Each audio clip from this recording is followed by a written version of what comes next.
evening. Welcome to the July 5th Zoning Board of Appeals meeting. We have a 7 o'clock variance hearing, and then at 7:15 we'll continue the hearings for the Preserve at Abbeville and the Abbeville Commons. Mike Elise, the chairman, will not be present this evening, so I will be chairing the meetings. I have Dan Hill to my left and Mike Zavalli at the far left, representing Beta for the 7:15 hearing. At this time, Joe, would you please read the notice of hearing for the 2 Needham Street variance? I gave it to you. Thank you. Right, notice hereby given in accordance with Chapter 48 of the Massachusetts General Laws and any and all amendments thereto, that a public hearing will be held by the Board of Zoning Appeals, ZBA, in the community room at Norfolk Public Library on Wednesday, July 5th, 2017, for the following application. Robert Wooding at 7 p.m. for variance pursuant to MGL Chapter 48, Section 10, as amended, and Section F.4.a of the Norfolk zoning bylaws to allow the alteration or enlargement of an existing non-conforming structure that does not violate the setback, coverage, or height requirements of Section E1B to a greater extent than the original structure. The applicant is submitting this in response to enforcement of bylaw G1A by the Building Commissioner regarding the previously issued decision of ZBA case number 2016-11 dated 11/10/16. The property is located at 2 Needham Street, Assessors Map 21, Block 58, Lot 7, in the R2 zoning district. Thank you, Joe. Mr. Wooding. Yes. Welcome. How are you? Good. Okay, I'm here for a variance. I had come 2 times previous for a special permit for the property that's on the screen. On the November 10th meeting, I was granted a special permit to put that dwelling on that piece of property at 2 Needham Street. At that time, I submitted my building plans, which I have here. I think you had looked at them, and also the building department looked at them and approved them as they were drawn, which showed that it had a front porch on it and a rear deck. The only changes that the building department told me had to be made was the original front porch was going to be on a footing below frost grade for the width and the length of that front porch. They told me that I couldn't do that, but I could put it on. No, you couldn't put it on the foundation. I couldn't put it on the foundation, but I could put it on the footings. And that the rear deck couldn't be the 8-foot by 16-foot that the plans showed, but I could do a 6-by-8 deck on the rear in order to stay within the area I had to be. So it wasn't until the house was built, the porch was completely finished on it, when Bob Bullock a few weeks ago told me that I couldn't have the front porch on the house, nor could I have the rear deck, which is on the building permit that they gave me. And he told me that they basically, everybody screwed up by allowing me to do this. So now I'm stuck with a front porch on the house, completely finished. To remove it now, I'd have to redo the whole face of the house. I realize that it's extending out a little bit further than what your special permit shows. Originally it was 22.4, it's now down to 20.5. But it was approved. I was told that I could do it on footings, I couldn't do it on foundation.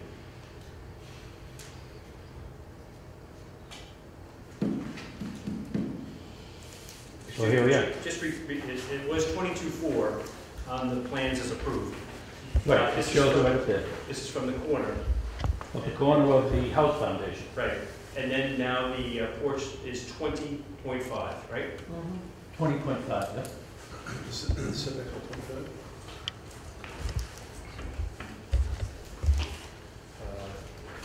was a non-conforming lot, a non-conforming structure. It was non-conforming from the get-go with the small house that was on the lot. Originally, when I came to the board, I was looking to extend the back of the existing house foundation that was there by 4 feet on the rear and to square off the left side, which had a 5-foot margin. They said you made the suggestion, I'm not gonna say it, you told me you made the suggestion that I should probably go for something, going for a special permit, go for something bigger and move it back on the line, which I didn't have the plans drawn for that. And the plans have always showed the, and you can take a look at them.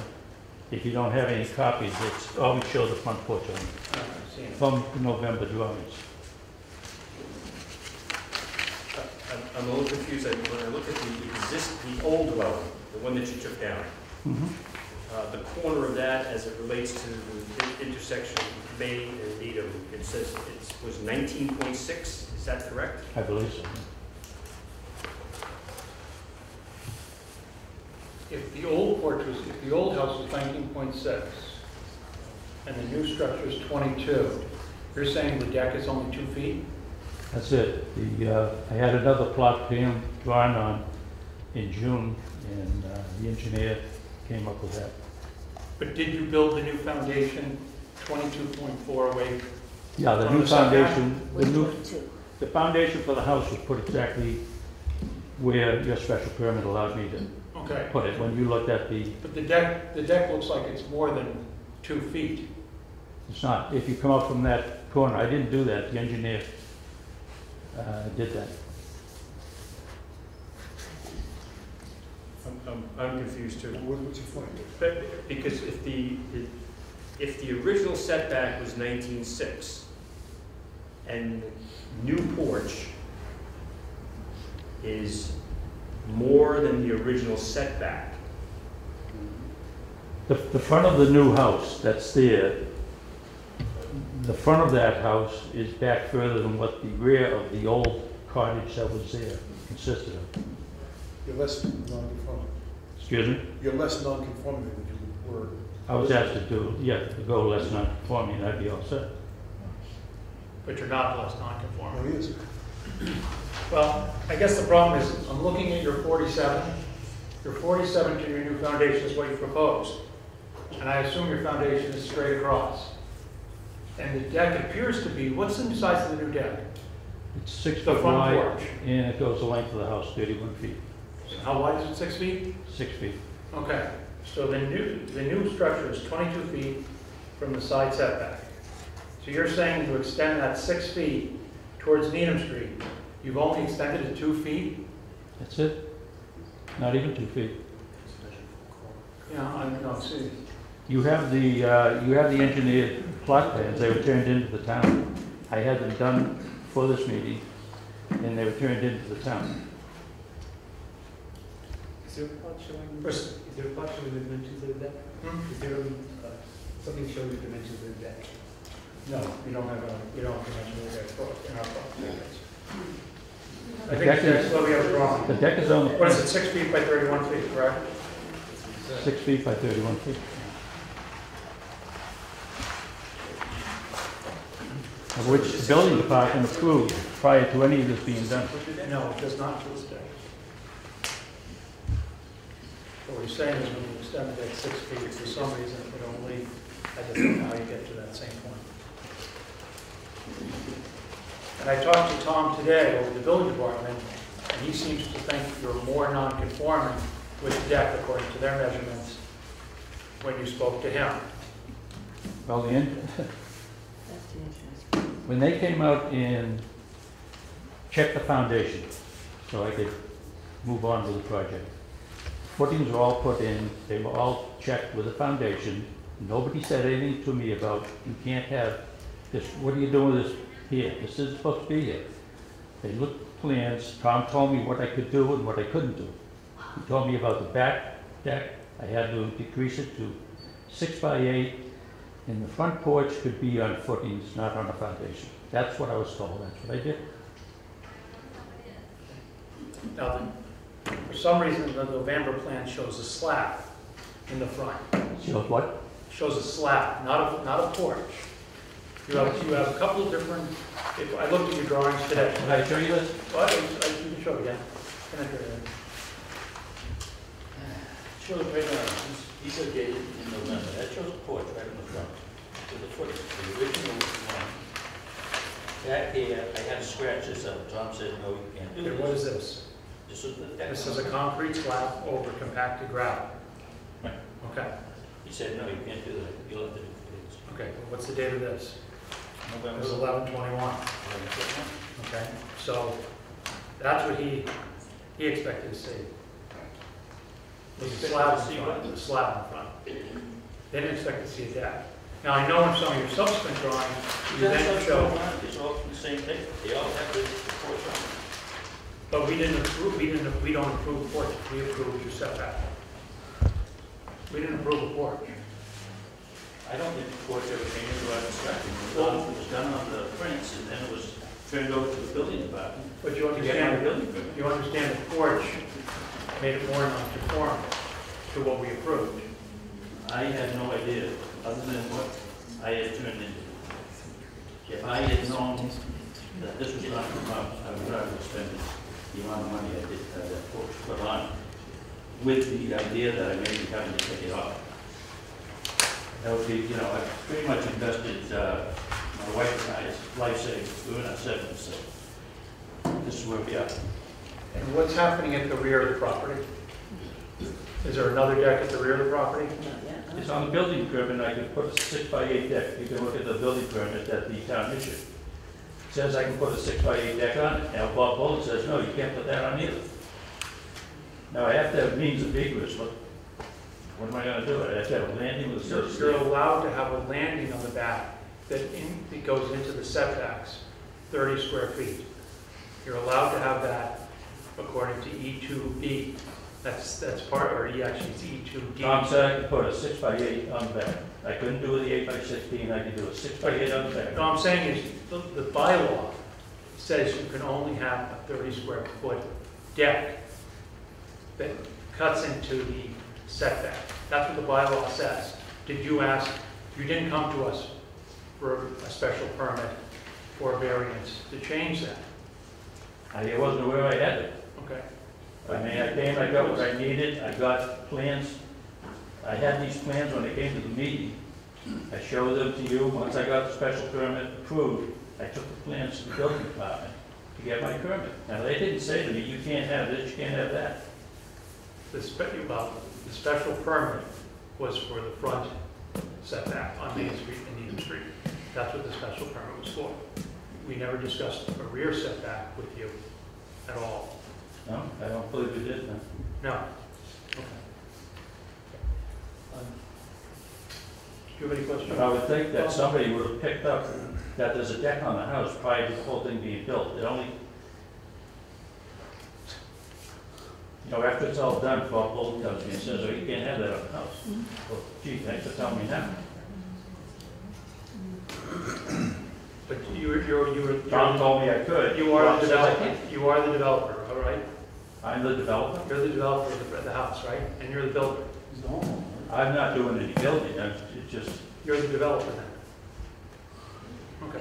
So you're responsible for knowing the zoning bylaws as the developer. Okay. Can we just Bob, define? you have any questions? Yeah, sure. So I just want to define what the issues are here. Correct me if I'm wrong, correct me if I'm wrong. The existing dwelling, not this one, the prior dwelling that they raised, okay, the issue there was that that was a pre-existing non-conforming structure and it was 19.6 feet. That was the issue at that time, right? Correct.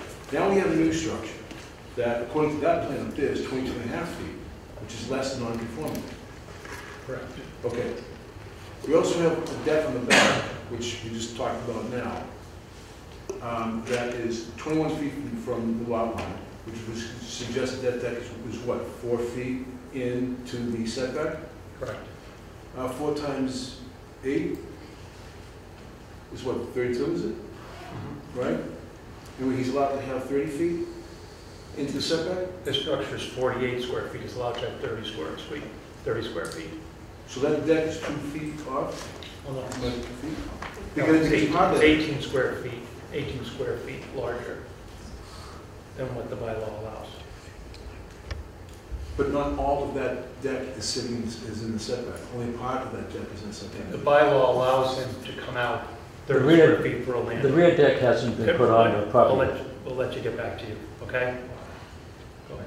So I'm just trying to determine, is the entire deck, is the entire deck a problem, or is it a portion of the deck? Only a portion of the deck, the rear deck would be a problem.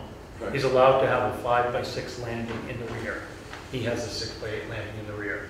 The bigger concern, that just came up, the bigger concern was the front, but looking at his plan here, it seems to very differ from what the building department is stating with regard to it being into the setback. Well, that's a different issue then. That's right. Who's right? We'll have to find out. We're gonna have to find out. Anything else?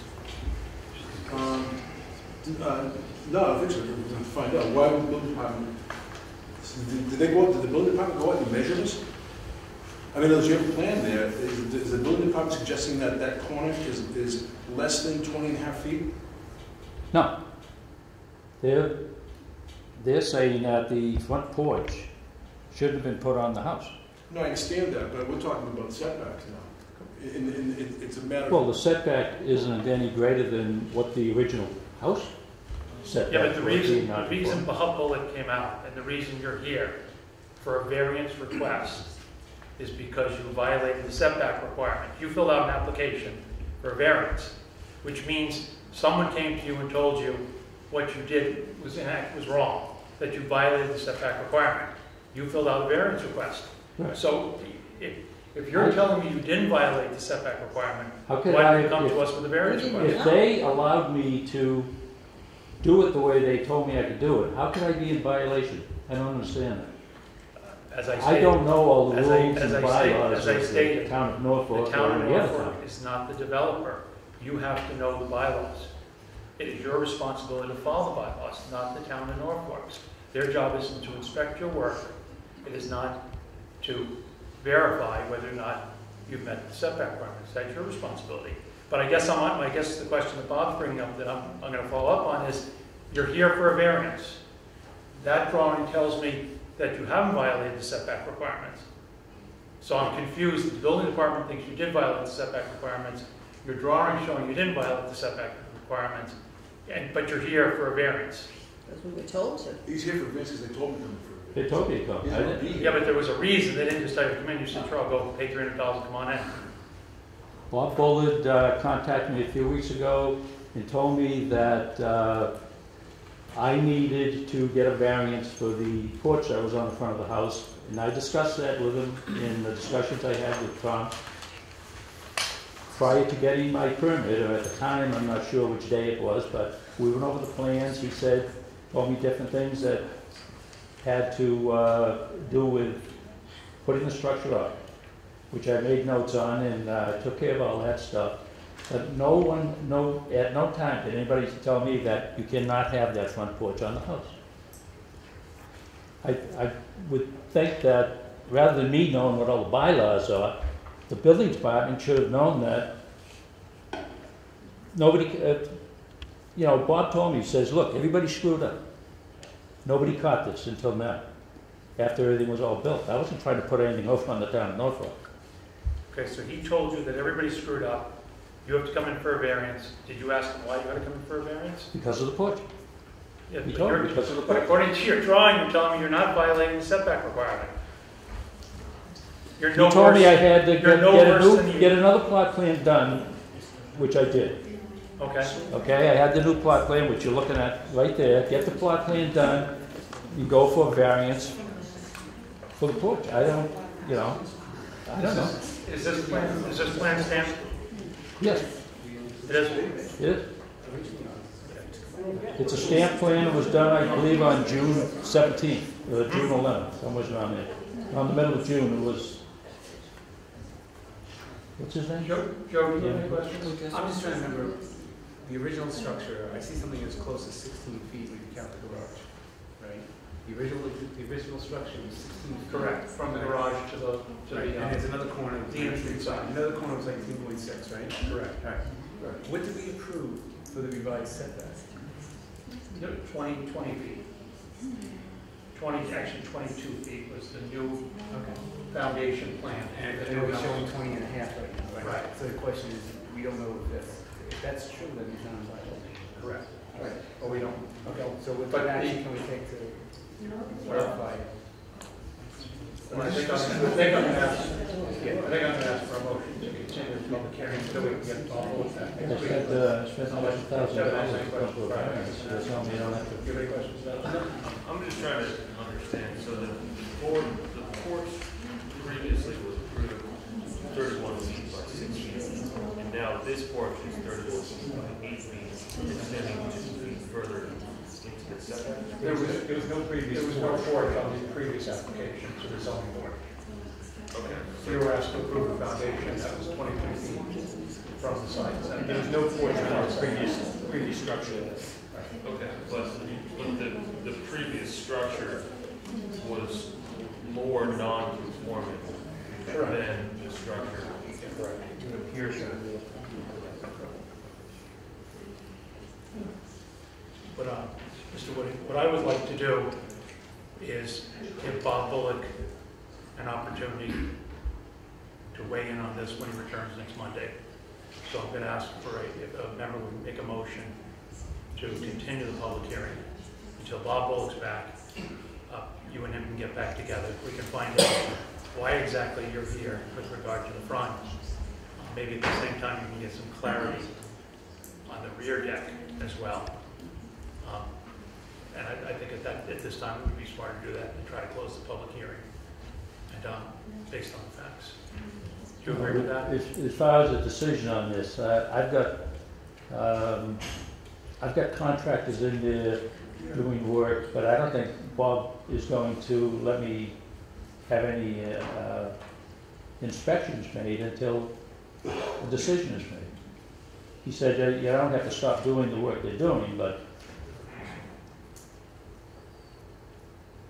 so kind of in limbo on this. I've been in this thing since March of last year. I'm going into a year and a half. Still don't know where I stand with this project. Well, that's why I want to give you the opportunity to wait till Bob Bullock gets back next Monday. Well, Bob Bullock will probably tell you that he finally got around to looking at the plot plan, and nobody had picked up that the porch wasn't shown on the plot plan. That's what he pointed out to me when I went to his office. I understand. Regardless of what the building drawings show, the special permit, the corner of the foundation approved by the zoning board of appeals was 22 feet. So whether the building documents say something different, your building was only approved for 22 feet frontage. That's what it was approved for, regardless of what the building plan said. But that's why I said I'd rather see if we can get Bob Bullock. He may agree with you. He may say that when they visually looked at it, maybe they thought it didn't meet the setback requirement based on your stamp drawing. Maybe he'd be okay with that. I just would rather give him that opportunity and you to discuss it as opposed to make a decision based on what we have, the findings we have today. That's up to you. Chris, Yeah, that's fine. After that? Yes. You can? Yes. Do I have to go back for another hearing? Yes. Here? Probably, unless you're correct. And at that time, then you would not need a public hearing because you wouldn't be violating it to a greater extent.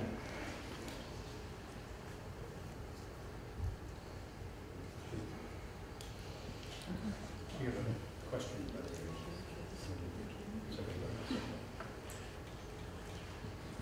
I'll let you think about it. Anybody in the public have a comment? Go ahead. Question,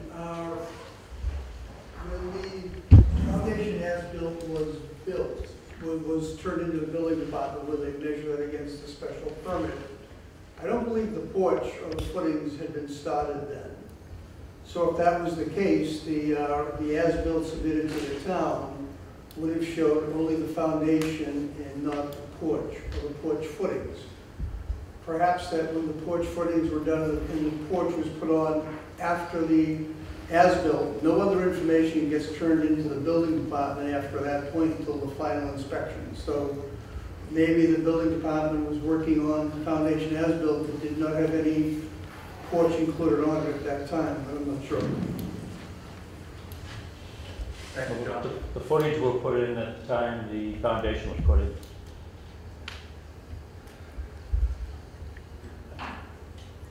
Well, it's up to you. Do you want to continue the public hearing? Would you like to do a continuance? Whichever is gonna be quicker for us to get resolved. Whatever's what? Whatever's quicker for us to get resolved, I need to move on to this, with this project. I got a lot of money invested and I'm not getting anywhere. The 19th? Do we have enough time to? Is it? Is it the public hearing? Oh, July 19th.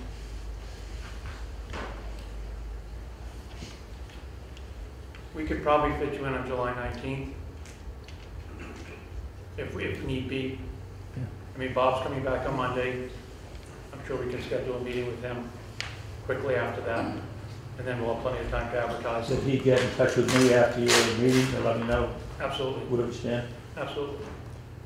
We Yeah, don't have it's to just get an the odd, variance it's one, for it's an like odd $300 situation check. that we have a building department with one set of figures, you bring in a new set of figures tonight that we haven't seen, and, we're just trying to resolve it. Okay? I can only go by, what the building department told me, and that's what I'm conveying to you, what I was told. Chris, one last question before we make a motion. Before we make a motion, we approved the 22-foot setback, right? Correct. Okay. If this is the correct measurements, let's say, right? Correct. It says 20.5, right? That is what he's, Right. To the that's corner of the the current, current. Is that corner of the deck in violation? no, because the original house this was raised was 19.6, so it would not be in violation. But you have to modify it. Correct. Okay, gotcha. Great. All right. So, want me to make a motion? Sure. I need you.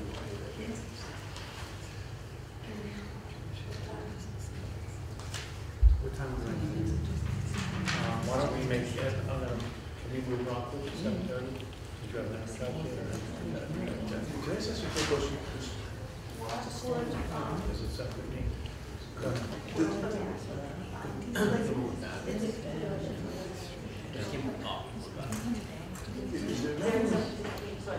So 7:30. We can make it 7:15. Go ahead. Does the building department not, do they just tell you to come here and file for variance, or do they write something up and give you dimensions and numbers and? Bob Bullitt told me I need to have a variance. But they give you these papers, almost like a police officer give you a ticket saying, here's what happened. Does he give you something that, He didn't because give we me have nothing to anything. go on? Other than tell me I had to get a variance, and I submitted all the paperwork and paid the fees and everything that had to be done. Had another plot plan done for like the 4th time. And here we are.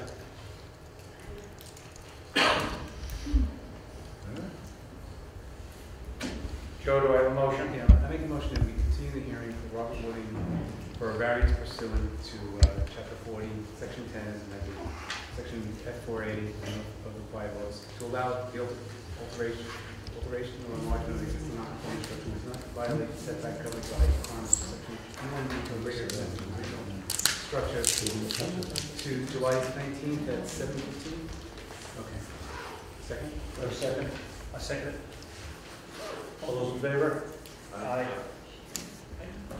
We'll see you on the 19th. If not, All right. probably will hear from us before that. And I'll make sure I talk to Bob on Monday All when right. he gets back and see if we can get this resolved quickly. Appreciate it. Thank you. All right.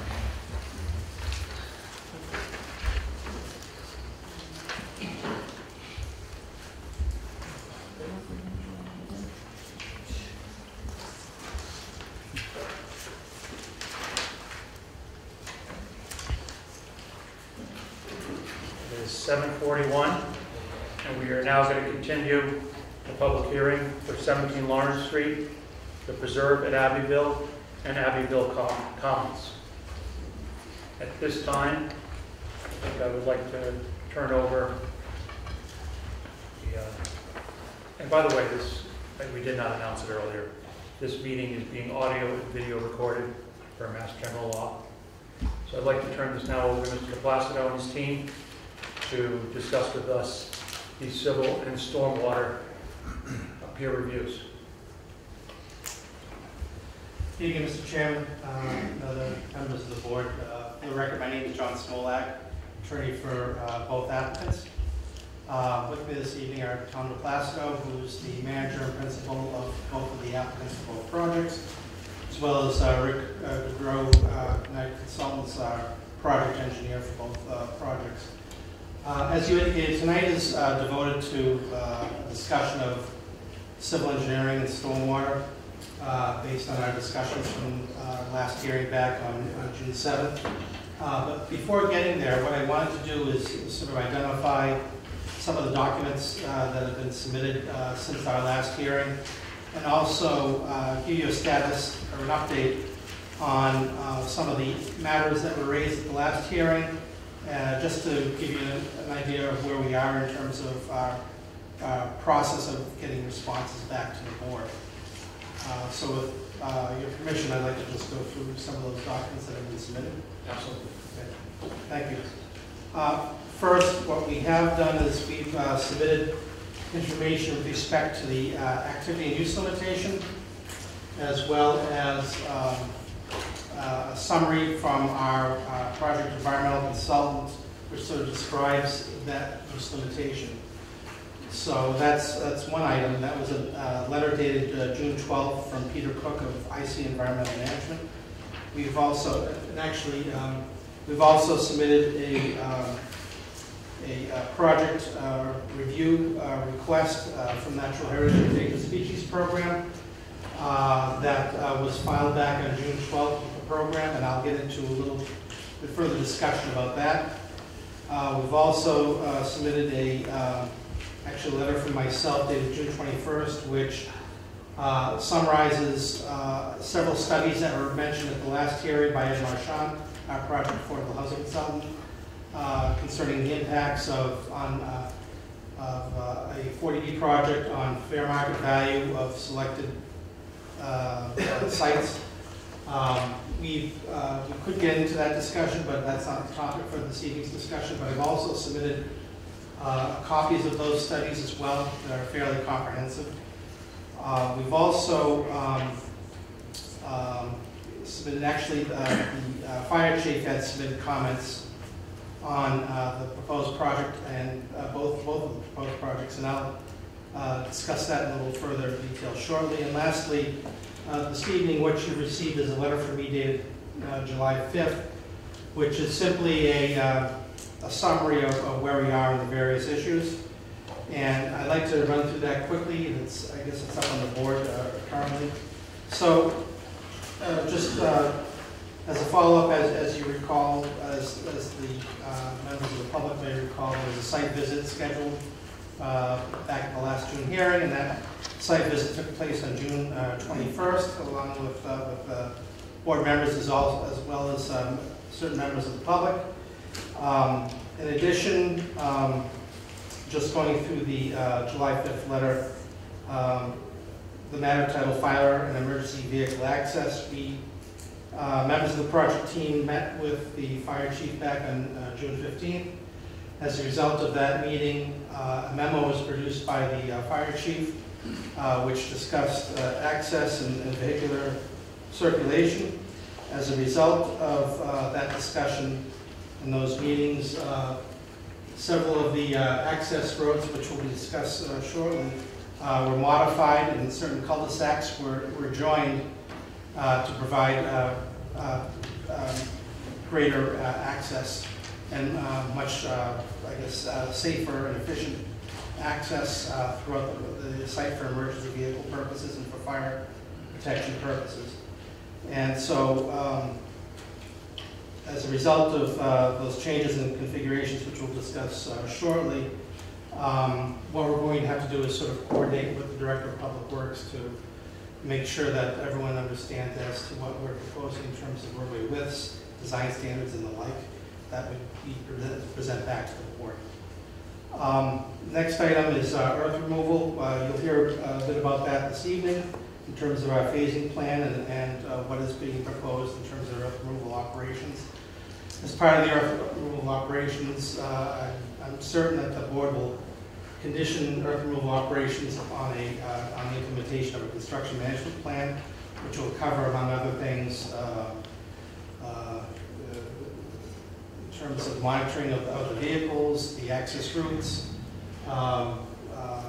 truck washing before they get onto the roadways, maybe street sweeping, as well as other maintenance items, to make sure that earth removal operations are both safe and also that to make sure that they minimize impacts to public safety as a result of those operations.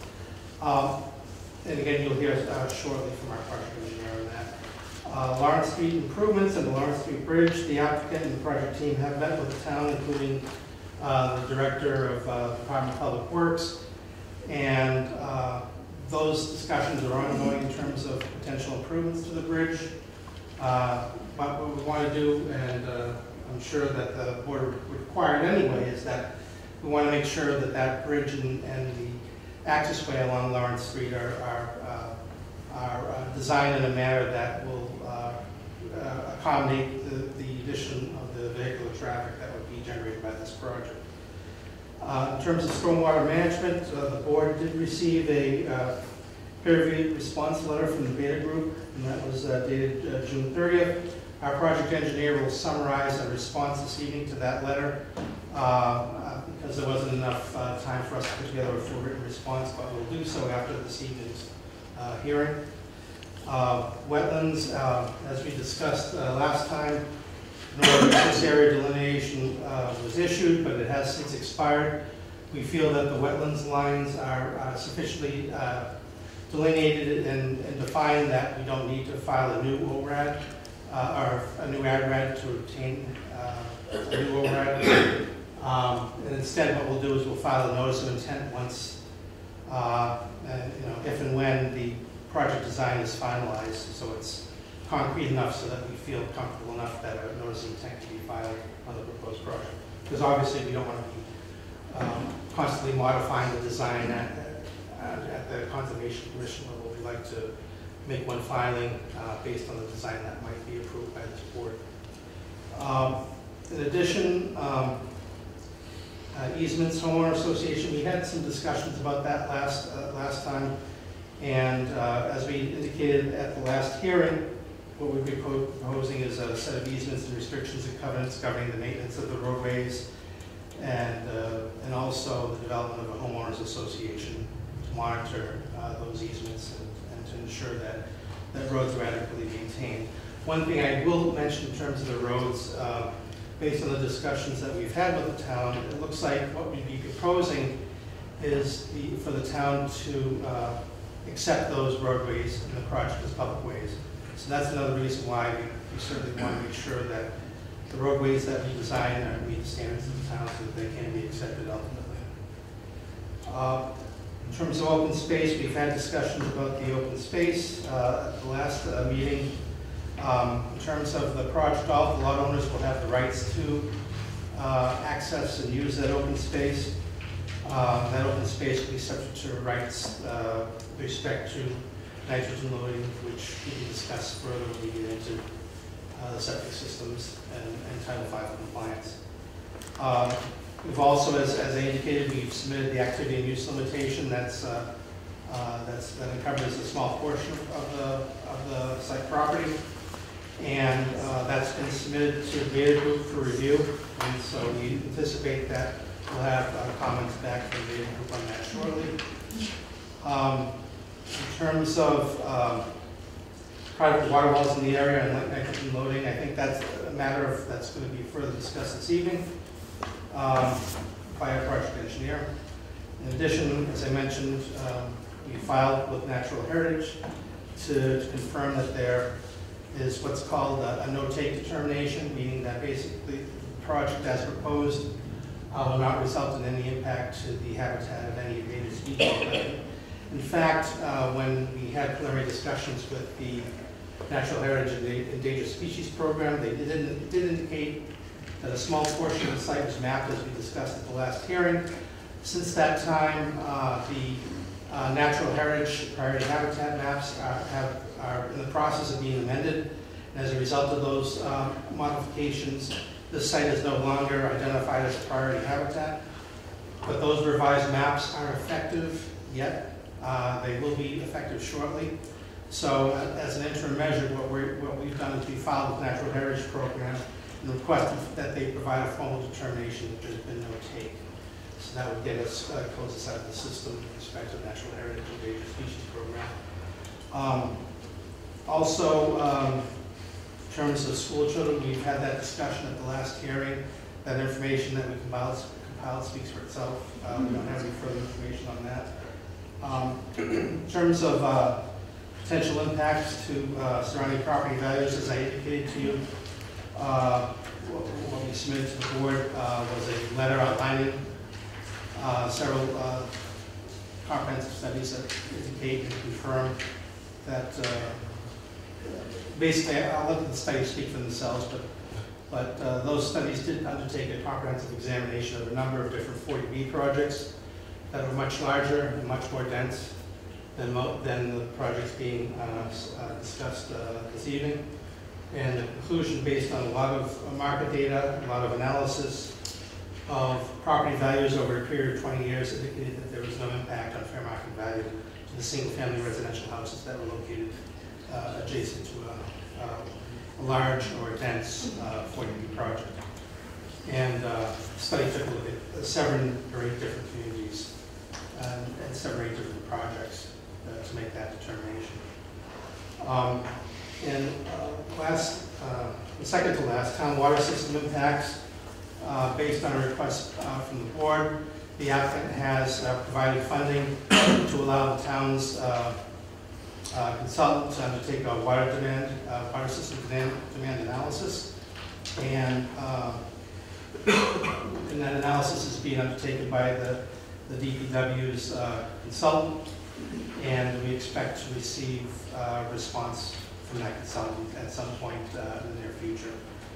And lastly, in terms of concerns that were raised about the existing Bush Pond Dam, the applicant has retained an experienced and qualified engineer who specializes in dams and dam construction to evaluate the structural integrity of that dam.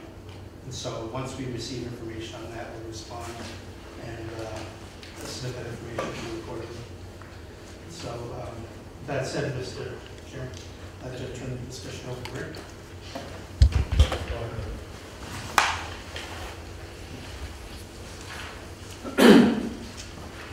Good evening, Rick Goodrow with the United Consultants.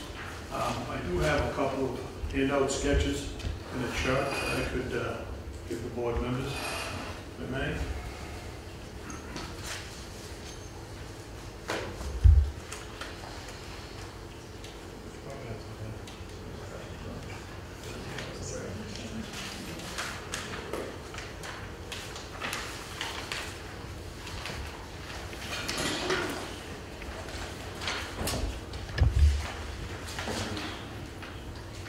Revised roadways.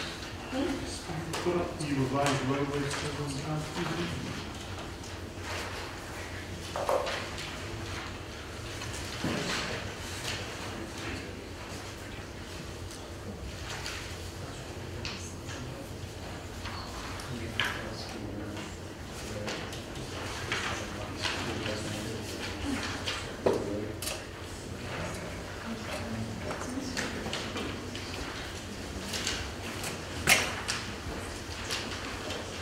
What I was hoping to do tonight is to go through some of the comments that we received in the beta peer review comment letter, as well as some changes that have been made to the proposed design, which are reflected in this drawing that you see up on the board.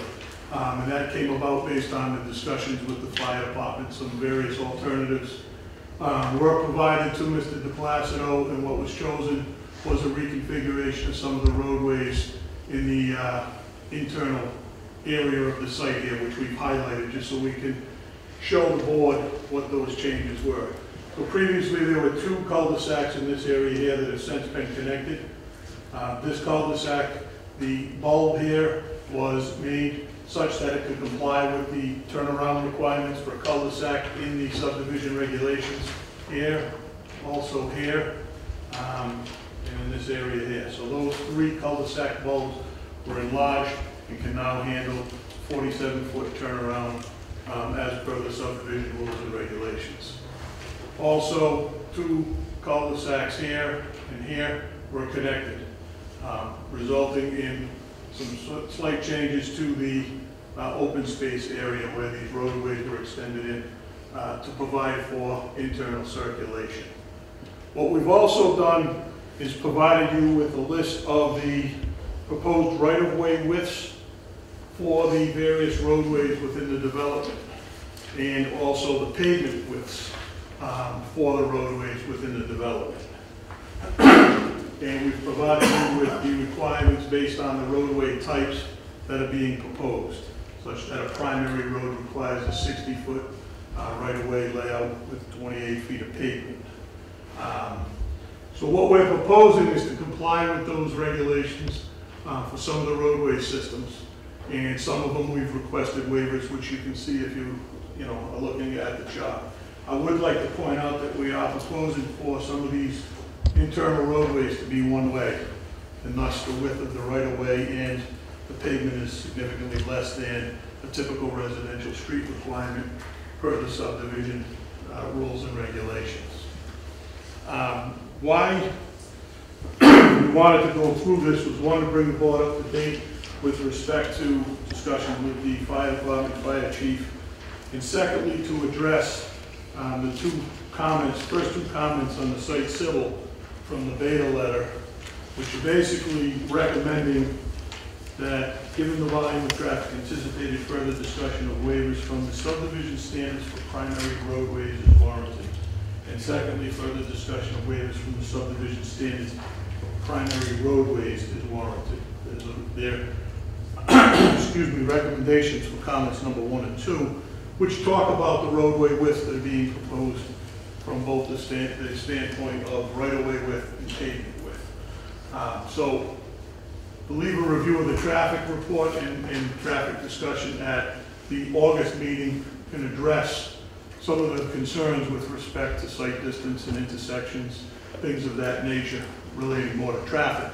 But we wanted the board to have some input and further discussions with Beta as we move forward with regard to what the roadway system we're proposing consists of.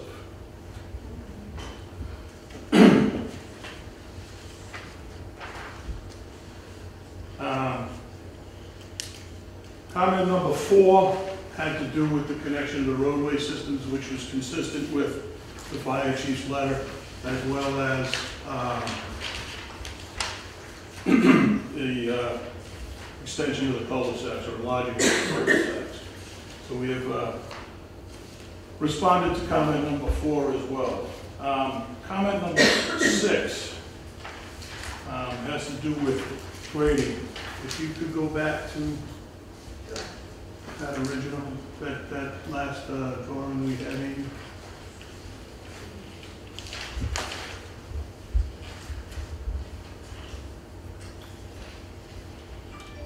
Thank you.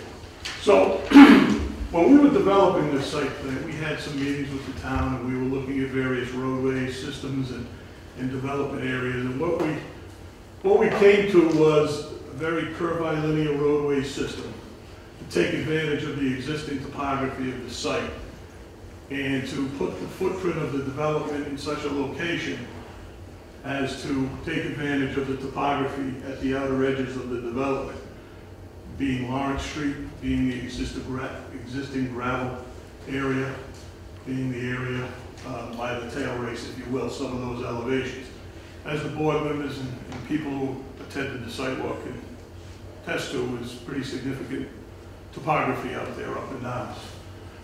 So that was the basis of why we were looking at doing that. So what we've done is produced a roadway system that we tried to minimize the grade changes of the roadway and tried to be in the 2% to 4% area for the roadways. And that was done due to the driveway locations, roadway connection locations, and leveling areas to be provided for those. So we basically took the outer development area with the elevations and then worked that back into the site and trying to keep it relatively flat and roadway intersections that were relatively flat, so as to not have steep roadway intersections. So that's why we were really looking at the development well, that's how we were looking at the development from the standpoint of the grade.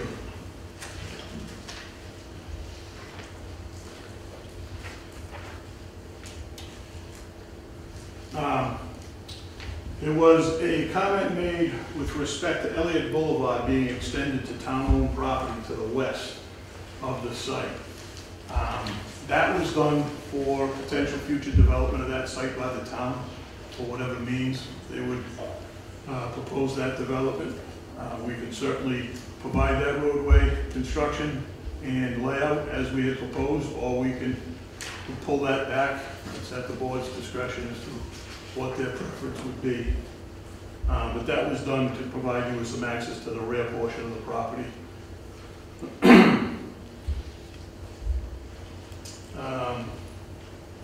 Comment number 8 had to do with Title V aggregation of flows and nitrogen loading.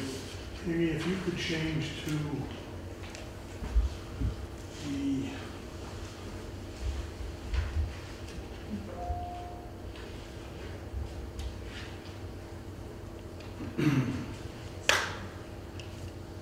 groundwater.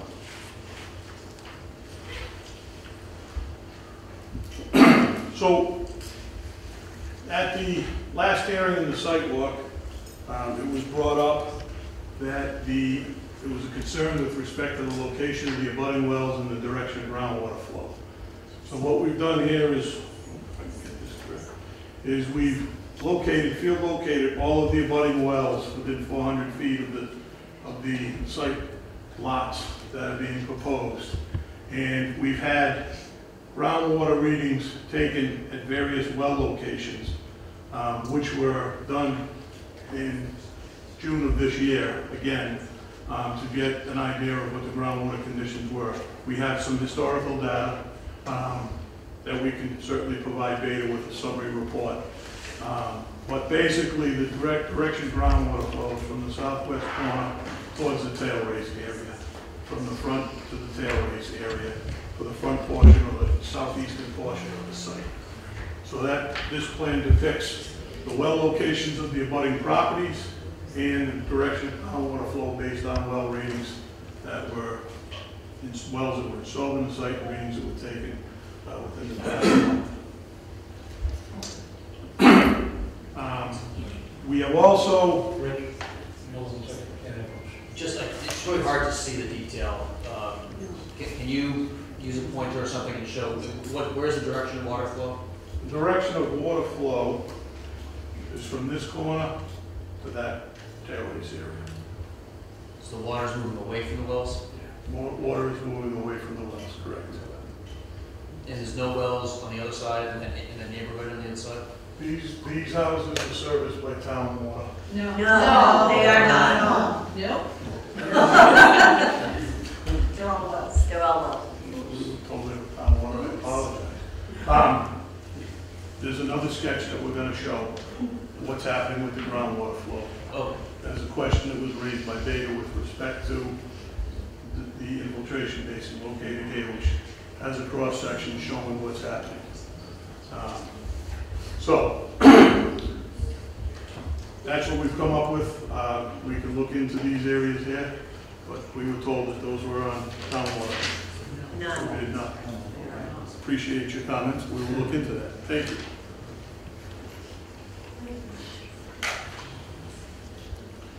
We did look at the total bedroom count, the land area that's being proposed for the development, as well as the open space areas available for a nitrogen aggregation plant, facilities nitrogen aggregation plant, and the land area exists to obtain that permit. So, Was that on the overall land area or the small? We're gonna let them do their presentation. We're gonna try to keep it so they do their presentation. We're gonna allow Beta to speak. We're gonna allow Dan to speak. The board members will then discuss and we'll open up to the public.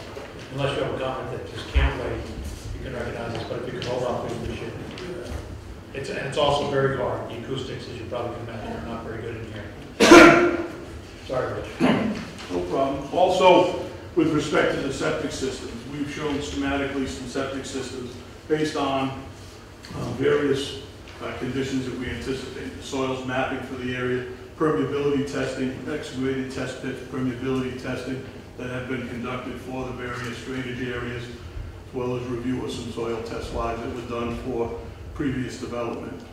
And then ultimately the boring results that were done. We've utilized that information and feel that the soils are fairly consistent, consist of less than 2 minute inch standing gravels for the areas that we've observed. So that was the basis for the septic system layout, was based on the rates that we will encounter.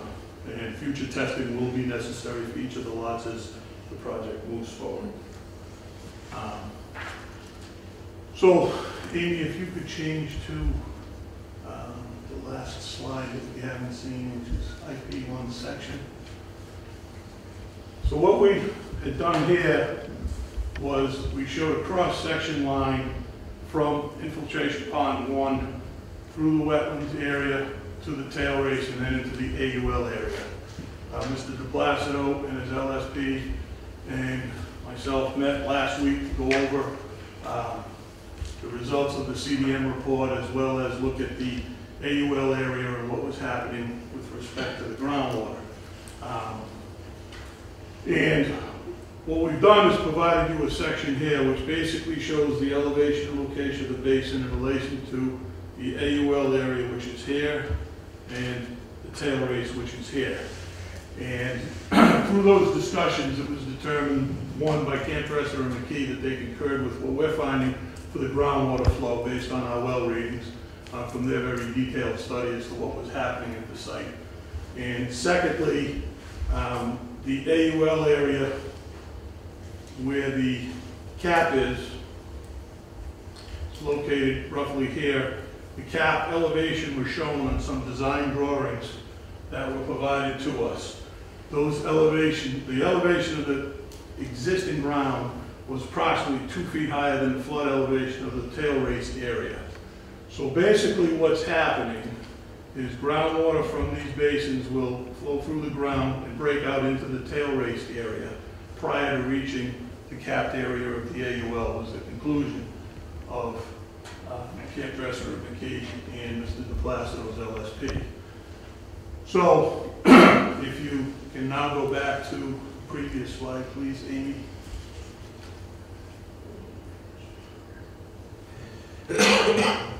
Basically, the groundwater flow from the site is hitting that tail race area and then going out of the tail race into the river area and not traveling, continuing to travel to the AUL area, capped AUL area, or to the north and east of the site. Excuse me, Richard. LSP, class of LSP, what stands for? Licensed site professional.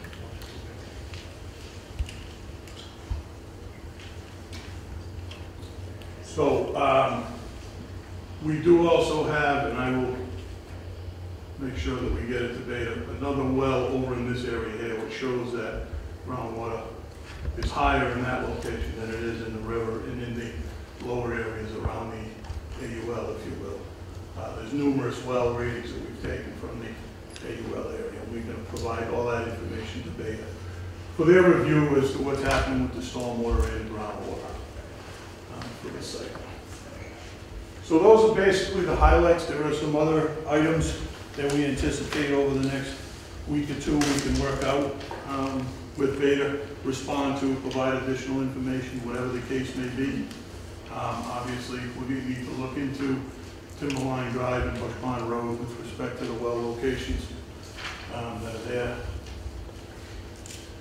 And I think most of the other items within the peer review comment are somewhat technical in nature and can really be worked out, as I said, with some additional information, discussion, clarification, revisions, if you will, to the plan. But we wanted to highlight those handful of items and bring those to the board's attention and get some feedback that the board has. So,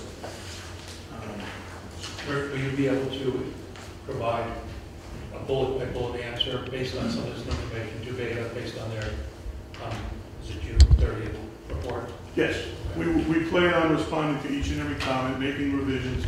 Everything will run through Amy as it has been, back out to Beta, in anticipation of getting the items resolved. Thank you. Could answer any questions? With Beta, Mike from Beta? Sure. Would you like to comment? Yes, to the extent of the items that we was able to talk about tonight, certainly. Regarding the civil side comments, we just went through, it probably makes sense just to go through them line by line. So comments 1 and 2 related to the roadway and right-of-way width. Hey, Mike. Yes. Can you stand, can the audience hear him? Or could you stand, Mike, so I know? Sure. So the audience can hear you as well.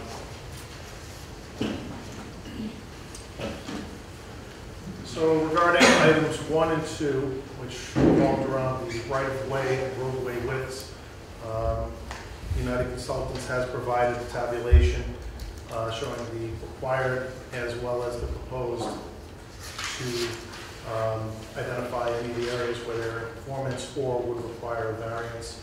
I think one of the big pieces of the puzzle for us was understanding the ultimate intent of the applicant for these roadways and whether there was going to be a potential for them to request that the town take them over at some point.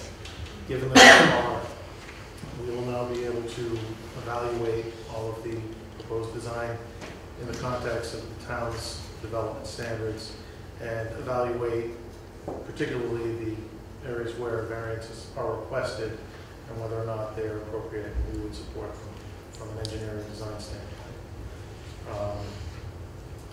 So that addresses 1 and 2. Item 3 is related to the proposed roundabout at the intersection of Hartley. I don't think we said anything particular about that, but I think that would be part and parcel with the overall geometric evaluation that takes place and any modifications made by the applicant to the roundabout to make sure it's in conformance geometrically. We would evaluate that as well. Item number 4 had to do with the original configuration, number of cul-de-sacs, and the roadway design within the cul-de-sac right-of-way areas. It seems as though the coordination with the fire chief has taken place and the modification to create true cul-de-sacs as opposed to de facto hammerhead turnarounds has taken place, so that would address our comment number 4, again, subject to our review of the geometry.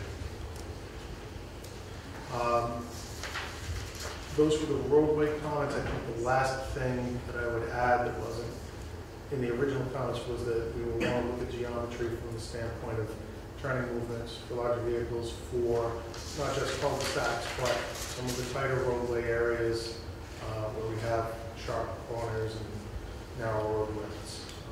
Something we'll probably request at the appropriate time when we're all comfortable roadway configuration is pretty close to what you're going to be proposing. Item number 5 related to cuts and fills of the site. It's a somewhat subjective to a point item as far as how much earthwork the applicant is willing to do on the site to achieve a certain feel and or grading for the roads and for the lots. The ancillary effects, however, are the off-site impacts of the trucking and the disturbance that needs to take place, which, as Mr. Boudreau mentioned, will be analyzed. We will get a fill analysis. We'll have a better understanding of exactly how much earthwork is going to take place. I don't think we have any opposition to the general approach, which keeps grades in the range of 2 to 4%, even if that results in a higher level of earthwork required on the site. I think we reserve the right to keep that one open until we can actually see how much earthwork we're talking about before we can comfortably recommend that we have to investigate a little more aggressively reducing the amount of cut that kind of open pending further information. That also ties into item number 6. Item number 7, I think we would confer with the town, DPW, and other agencies to determine whether or not that connection is desirable. It's not necessarily an engineering comment per se, as much as it's a general land planning comment. So we will coordinate that with the town. Item number 8, related to the septic systems. As Rick mentioned, there is additional information that has been or will be provided at the appropriate time to ensure that the site is in conformance with Title V. And again, there's some information that we won't be able to derive at this time until we get in. We're able to access the locations where the septics are going to be installed and do the testing at that point. But generally speaking, the applicant is certainly aware of the requirements of Title V as it pertains to the mass loadings, and it seems to be working on a track to gather the necessary information and demonstrate the development will conform. Items 10 and 11 were a couple of minor comments on the water system. Again, as Rick said, some of the more technical elements which we can work out. We don't really have a significant effect on the overall site development. In fact, I anticipate that changes to the roadway geometry, we might see some changes anyway to the water system layout. Rick, we didn't talk too much about the stormwater management design and the individual items, with the exception of the AUL and potential impacts of infiltrating 100-year, up to 100-year storm through infiltration basin water. I can, if you please, the board, go through the comments individually that I've made. Again, pending any kind of formal responses, we will basically stand on our statements previously made. Item number 12, again, the AUL information has been provided. It's my understanding that our LSP is going to be reviewing this project on behalf of the board and will evaluate and coordinate with the applicant's LSP to confirm the statements that have been, and the representations that have been made about the groundwater patterns and potential impacts on the AUL. That hasn't taken place yet. We're just getting started on that, but that will be taking place before the next hearing. Item 13 is a minor comment related to some of the documentation of the drainage report. I anticipate it's a very straightforward comment, and the information will be provided. Item 14 is the same comment in a different location in the report. Item 15, HydroCAD printouts. We received summarized notes for the 100-year storm is the most significant storm. The site will be exposed in the system, the stormwater design handle. Front of the report contains summaries of other storms that were analyzed. In order to support the information presented in the front of the report, I've simply requested summaries in the appendices of those other storms. That's a standard submission that we get in stormwater reports. Item 16, item 17 are both related to the method of analysis. And again, it's kind of a more particular comment as far as the duration of the storm was analyzed, as well as the methodology of analyzing the conveyance system. I don't anticipate that either of them is going to have a substantive effect on the overall stormwater design, but it's more a matter of, I think, standard practice that we're accustomed to as far as running the whole storm all the way through and not truncating it, as well as the way that we're analyzing the pipe ranges in the system. Item number 18, an observation that the design of the infiltration basins is based on a prescriptive infiltration rate that is substantial, it's very conservative, substantially lower than the field observed rates that they have from their testing on the site. They can design that way, it is entirely up to them. However, the observation I made is that you can end up with significantly oversized basins relative to the flow that will receive if you use too conservative an infiltration rate. So it was more of a suggestion that you may want to evaluate that and consider modifying the design to take advantage of what appears to be the infiltration rates on the site. Comments 19, 20, 21, and 19, 20, and 21 relate to particular elements of the stormwater where there appear to be some modeling inconsistencies that resulted in some odd numbers. So again, it's a detail item that can be resolved readily by the analysis. And again, I don't anticipate it will have any substantive effect on the overall stormwater design.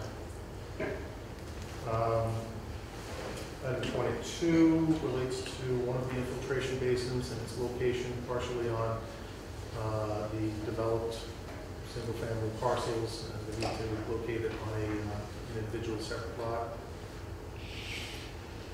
Item number 23 relates to access to the infiltration basins for purposes of maintenance. You can see those depicted on the plans, as well as identification of any easements that would be needed to cross other developed parcels to get to the basins. And number 24 related to one of the forebays proposed on the site, which I don't know if we have access to the original plans that were submitted. Yeah. Yes, please. Remember which sheet was for? Pop quiz. Creating the utility. That was it down? Probably 4, 5, 6 in that area there. While Amy is looking for it, basically there's a sediment forebay that's located on a lot that is central to a few of the roads and a number of the proposed houses. The forebay itself was fairly deep, 8 to 14 feet, depending on which roadway you're standing on. The comment that I made was that if it's not absolutely necessary to have something like that there, or if there's an alternative type of pretreatment, if pretreatment is necessary, that doesn't require quite so large and deep a basin, they may want to consider doing something like that instead. Probably sheet 35 or so.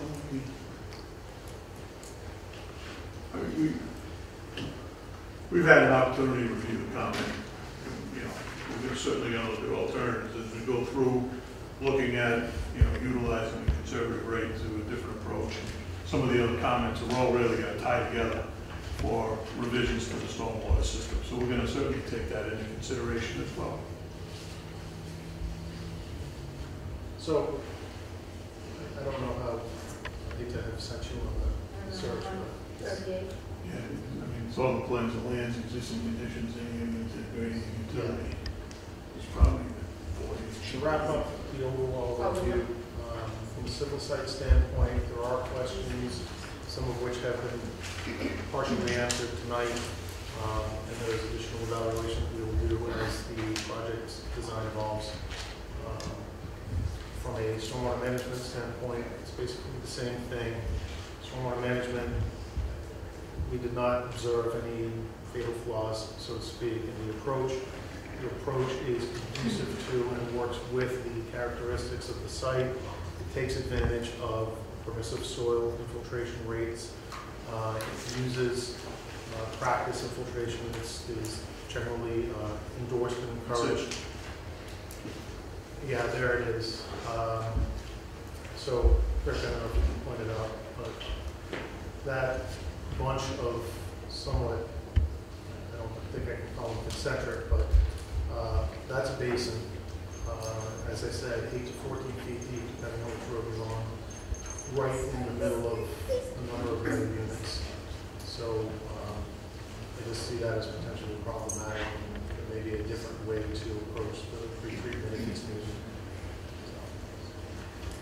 So again, stormwater management, it seems as though it has been developed to work with the parameters of the site. Based on the analysis, it seems as though it's going to be effective managing up to and including the 100-year storm event. Impacts on the AUL, we will evaluate, but based on what we're presenting tonight, cross-section showing that we're infiltrating on the other side of the surface feature that will intercept the tail race, that will intercept the groundwater flow in theory, would help to alleviate some of the concerns about migration by infiltrating stormwater flow to the AUL and potentially into those materials. So again, this is an evolving process. We will interact and coordinate with Rick, the applicant, as well as the town as appropriate to ensure that from an engineering standpoint, the design is appropriate. I imagine answers to the questions are probably sooner or later for you, correct? And is the cut and fill the most important thing you'll be looking for right now? Would you say? What are the key elements you need right now? Well, That's sooner rather than later. I wouldn't say the cut and fill necessarily, because as I said, the cut and fill to a degree is up to the applicant until it starts to have impacts off-site, and we will evaluate those. They are important, we do need to evaluate. In the shorter term, I think we need to set upon the proposed roadway layout and all of the things that come from that as far as stormwater management, utility locations. Those are the finer detailed points that we do have to review. And so we really need to know where the road's going to be, what's the site layout going to be, and then we can spring on to all of the other associated elements. So, Is there anything we're going to be looking for, or you're looking for, was related to those houses on, I guess, the northeast side that we did not think had wells, but is there anything in particular that you should be focusing on with those now that we found out there are wells over there that you'd like to see? in a similar vein to what you've already done on the western side of the AUL operation, you have one well on the opposite side. One well may or may not be enough. I don't think it's enough to necessarily demonstrate a gradient and a path. So I think potentially some additional information from that side to demonstrate what I suspect groundwater is working its way down towards the low point, the wetland areas. So any of the wells on the opposite side, in theory, would be up gradient of the development and not likely to see any impacts from the work on the site. That would be, I think, an important element because, like I said, one well is nice to have, but it's not enough to show a direction. Thank you. One other item, yes, I think we briefly discussed, this is a very significant project. There are a lot of units, and it's going to change the complexion of the area. It sometimes is helpful to the board, and I think to the public, to be able to review it from a different perspective that is not top-down, black and white, a lot of line work. It may be advisable to request a rendering of some kind so that for the general public or layman who can't necessarily read a plan very easily, to at least get a feel for how this is going to look when it's completed. Not something extravagant, but using some of the information that's already been developed as far as the site model and the topography, to take that and create some perspective views and some renderings may be useful. For those who, I don't know if everybody knows what we're talking about, is that, it's a large site, 190 acres. We talked briefly about trying to show in a 3D type structure what the elevations are going to look like as they go to the neighboring properties, when they hit Lawrence Street, when they hit Brett Farm Road, what's going to happen. So some type of 3D modeling which is available today to actually on some kind of, whether it be a clay or something, or plastic, showing different elevations, how the AOL is going to appear, how the water and the ponds all are affected. Just so people, the public as well as the board, can actually get a visuals to this is what it's going to look like. It's obviously going to be difficult because as we go further along the project could change slightly, but we thought it might be a nice way to start so people can visualize what's going to happen in this area as opposed to seeing an elevation view or a plan view. Rick, is that possible, do you think, as we go forward? And there are a lot of things that are very effective that don't require an actual 3D, like physical model. Digital modeling is effective as well, where you can actually design the roads and then it takes you on a little video tour, like you're driving the road and you can stop at any point, look around and see what the view would be of houses and other things like that. So that's all that I have. Thank you. Now I'd like to turn it over to Dan Hill. So my initial comment is, there's always this tension in these hearings on 40B about at what point you would dig in and do the technical peer review of cuts and fills, the roadway designs and so forth. There's always some hesitancy to hold off until we have a better idea of what the project's looking like and so forth. But I think I've learned over the years that you can't wait too long. And in fact, the peer review is actually what drives changes to projects. And so the applicant has proposed something. They put a lot of engineering effort into it. And I think this is really the time to dig in deep in terms of the real technical peer review of the stormwater system, the septic systems, the cuts and fills, the topographical changes, the hydrology. So I would recommend that we go full steam ahead to dig into these issues. You only got 6 months to have a hearing. We're probably a month into it already. So there really is no time to waste. This is a very large project. This is, what, 50 acres of development, proposing to, I think, dedicate 140 acres as open space. Up 65 development, Okay. 140 open So, space. give or take. Roundabout, yeah. So it's 196 units total, I believe. So it's a very large impact project. On the 3D modeling, I agree with that. I think there is digital modeling software available where you can, it doesn't have to be a physical model. It could be a digital model that shows the changes that are being proposed. I think that's very significant.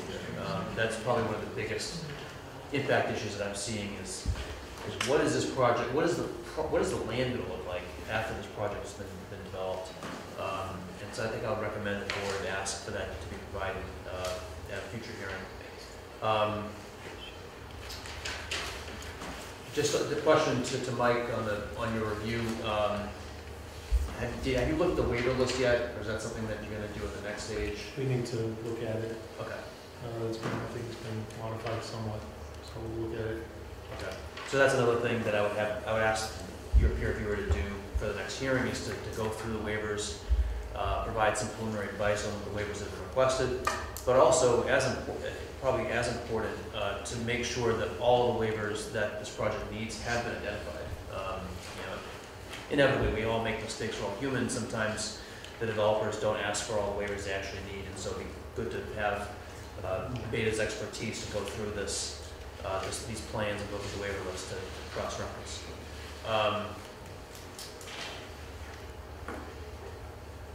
On the natural heritage issue, question for the applicant: have you done a wildlife evaluation on the property, or what is the basis for your request that there be a no take? Well, I think Tom retained the services of USC, is that correct? To undertake an evaluation of the site, and what you do is you first take a first cut of the priority habitat maps, and actually, in the circumstance, Tom did that some time ago, and what was indicated to him very early on in the process is that even though a portion of the site was mapped, it was not mapped correctly, which frequently happens in these circumstances. And given the changes in the natural heritage priority habitat maps and mapping, it's now disappeared off of the priority habitat maps that are currently being finalized. And that's again based on observations and discussions and site visits with natural heritage. So Correct, I can elaborate on that. Actually, Natural Heritage was on the site numerous times, actually during some very defining times of the season that they could actually spot certain species and things at the most ready time.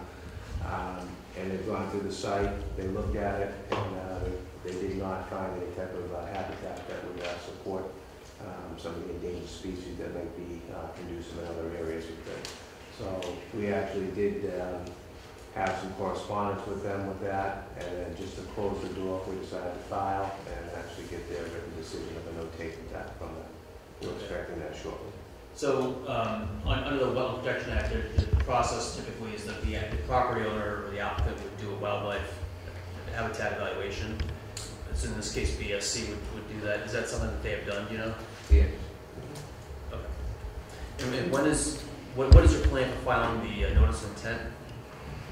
Basically, we like to make sure that the roadways and the overall project scheme is pretty close. You know, we're 90% there, 95% there. We don't want to be wasting the Conservation Commission's time filing with them, and all of a sudden things are changing drastically. So we'd like to know that we're at least in the ballpark with everything here, and the board's comfortable with that.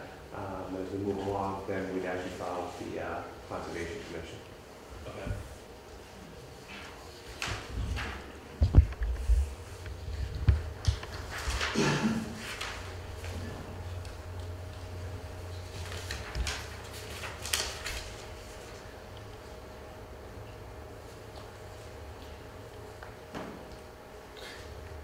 John, in your letter of today in the wetland section, you made reference to the NOI being filed, and the delineation has expired, so that'll be basically reconfirmed through the NOI process.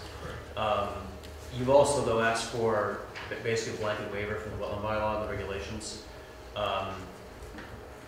Is it possible for you to be a little bit more specific in terms of what provisions the bylaw and regs you need waivers from? Are there actual performance standards that you need waivers from, or is it just the process of filing with the Concom? Mm-hmm. Yeah, we'll take a closer look at that.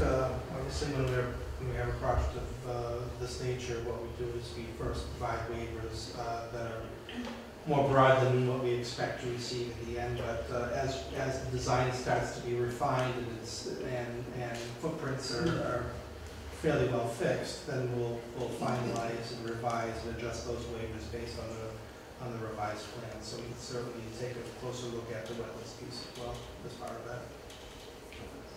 It kind of, again, goes back to my comment I just made that it's a chicken and the egg kind of situation here. Like we can't wait. The peer review drives, I think, changes that your team might make.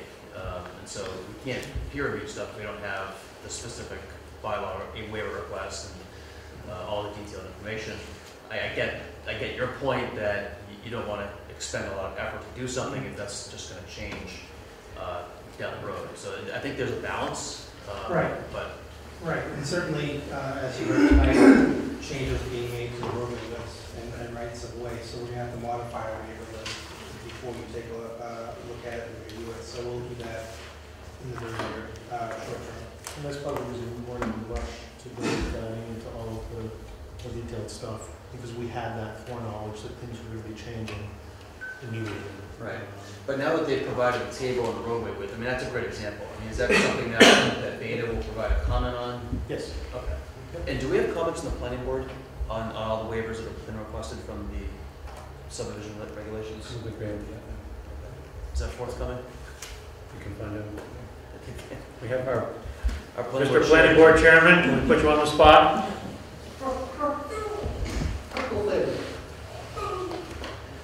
I find it very informative that it's requesting you to bypass all of the wetland rules and regulations. As the chairman of the Conservation Commission also, I take offense of that. We've been working with this applicant for quite a while delineating the wetlands, and right now that application has expired. So right now they really have no legal delineation of the wetlands. Now, I'm not sure if I heard that there was some drainage that was going into a resource area. We looked at the plans and there weren't. Is there drainage now in the resource area? No, There isn't, and there's no discharge to it? there is not. All right. The other thing I think, wearing the two hats, keep in mind, we're dealing now with a groundwater issue. And when the groundwater issue becomes effective, that does bring in a conservation filing also. And kind of concerned, and I was one of the town folks that worked at this plan with Tommy along with our planner and selectman, and this plan is dramatically better than the first one we got. That being said, I don't think nearly enough our weight is being given to the cuts and fills. A couple of reasons, and I hate to disagree with Mike, but I will in this case.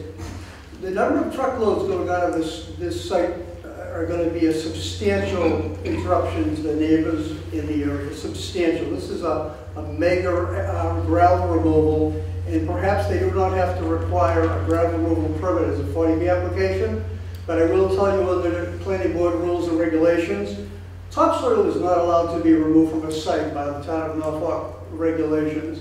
And before anybody does any gravel removal, you're required to show that you're minimizing any gravel that you are removing. They don't want to get into somebody mining gravel, not to say this is the case.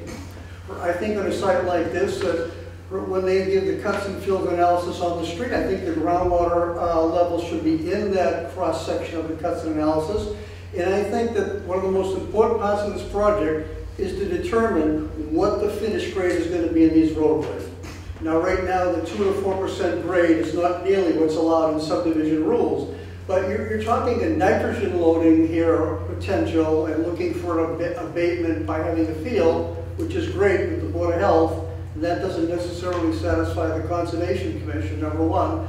But number two, you've got infiltration here, and you're taking out a number of feet of gravel. Obviously, it affects your infiltration, which is your drainage and your size of your basins and everything else. So I think that this project, when we discussed this and we worked on the configuration of the roadways and the settings and the curvatures and that, we never got into grading. We just always knew there was a lot of gravel being coming out of here. But it seems to me if nitrogen is an issue, if groundwater is an issue based on the drainage, and certainly disturbance probably for a 5 to 10 year period, for tractor trailers in an area that's somewhat confined, I think that that really is one of the most important parts of the project.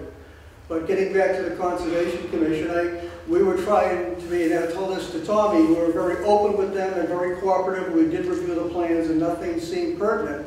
But the fact that the attorney is asking for a waiver from the bylaws without coming to our commission, and we've met a few times informally with them, I don't find that acceptable.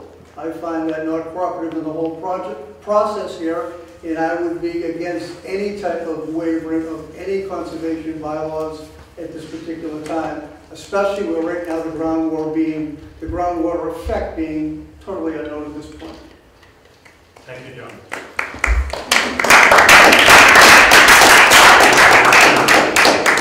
Dan, if I may, can you explain further what waivers the applicant's allowed to ask relief from versus what they cannot ask relief from? Sure. So the applicant can ask for waivers from any local Norfolk bylaw regulations. Any provision of state law cannot be waived under 40B. So under the Wetland Protection Act, that's a state law, the developer has to comply with that. They still have to apply for the order of conditions in the Conservation Commission. But in Norfolk, we have our own wetland bylaw and regulations, and so those can be waived. And so the process is that the applicant is supposed to identify which provisions of those regs the project needs the waiver from or wants the waiver from. That is evaluated by the Conservation Commission, ultimately by the Zoning Board, with the help of peer review expertise. And if the Zoning Board is reluctant to waive a bylaw, then if the burden is shifted to the developer to explain the justification for the waiver. And if the waivers in the aggregate are necessary to make the project work economically, then the applicant has met that burden of proof, and then the burden would shift to the town, the zoning board, to justify a denial of a waiver based upon some severe environmental impact, public health, safety impact, and the like. John, do you have any time frame for when we'll have a Do you have any time frame for when you'll have a planning board review of the waivers? Once we get them, I'm sure we'll take it up at our next meeting. Once you get, You don't have them? you don't have them? No. We're meeting in 2 weeks. I haven't received yet. Maybe they're at the office, but we've never had them forwarded to us. Amy will get them to you tomorrow. Something else, which gets me kind of concerned about this, asking for a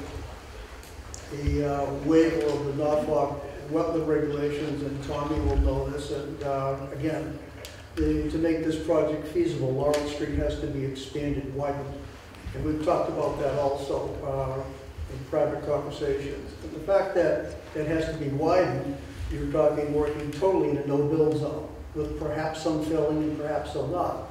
And asking for a bypass on our conservation filings would mean that all of that work to widen that roadway would be totally waived by our commission.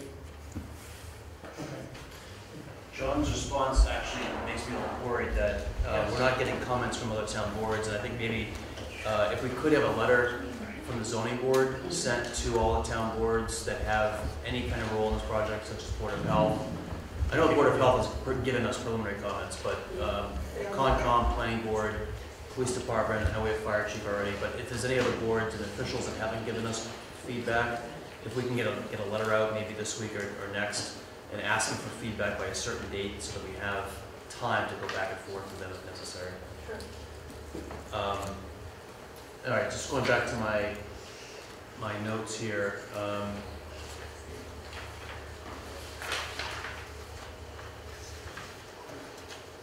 Mr. Chairman, if I may? Yes. Just in quick response to Mr. Weddleton's comments, there are 3 areas of the project that have work proposed within the buffer zone. Lawrence Street is one of the areas, bridge work, roadway, widening, whatever is going to take place there. Secondly is the boathouse area and the dock proposed for the pond. Certainly not a key component of the project, going forward, if you will. And the last area is on Green Circle. There is some lot grading within the riverfront area. That is the third jurisdictional area. No roadways and no drainage systems, the key components within the jurisdictional areas of the buffer zone and or the riverfront, land subject to flooding, etc., based on the original wetlands delineation that was done. Thank you. Go ahead.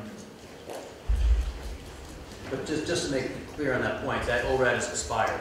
And so it really is incumbent upon the zoning board to make sure that we know that wetland delineation is still accurate.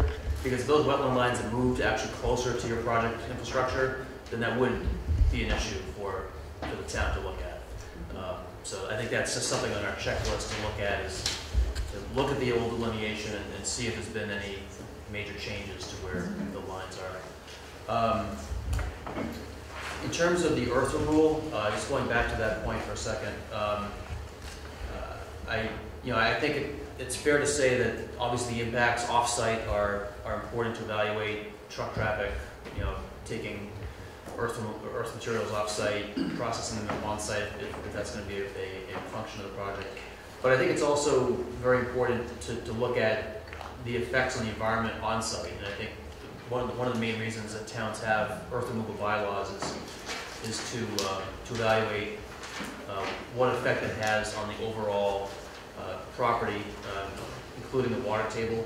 And I think given the hydrology issues that this project presents, I think it's very important to get that cut and fill analysis done by the applicant now and have that reviewed by Beta. I don't think we can wait for that. There's certain things that I think we can perhaps delay until we get further down the road, but there's certain things I think you need to do now, because I think you're gonna run out of time if we delay that any longer. On the hydrology issue, my impression of the project and the application is that this really deserves some review and analysis by a hydrogeologist.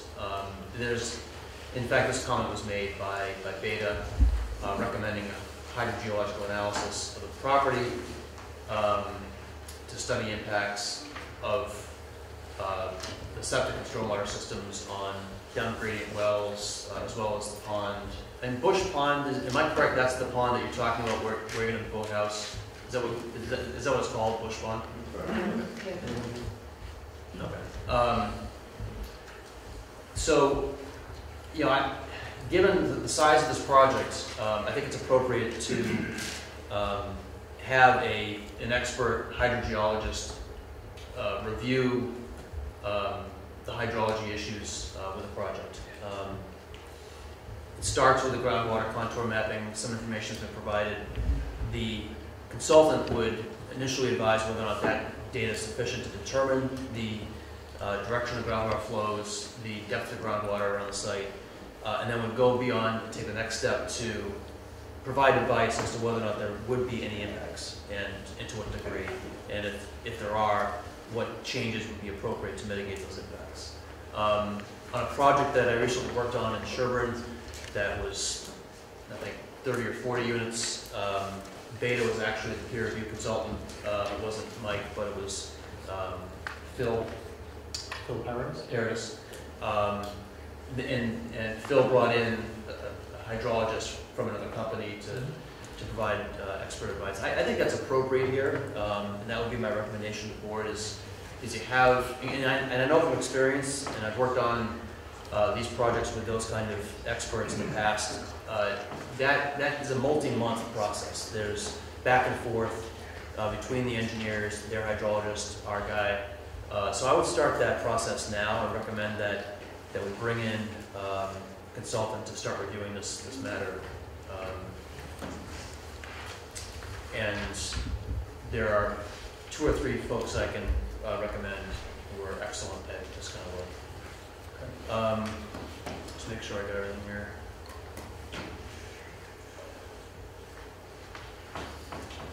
With respect to the septic systems, Beta has flagged that, you know, obviously this project has to comply with Title V. It kind of goes to the point that state laws can't be trumped under 40B. But Title V only goes so far in monitoring and regulating impacts on private wells, on wetlands. A septic system that complies with Title V is presumed to be protective of the environment under the Wetland Protection Act. But this project, since there is no single septic system, they're all individual systems serving these lots, except for the apartment project. There really wouldn't be an opportunity for the Board of Health to look at this holistically, and I'm a little concerned that might evade review. I think that's part of the hydrology review, is understanding the impacts of the nitrogen from all these individual septic systems on the wetlands as well as the private wells.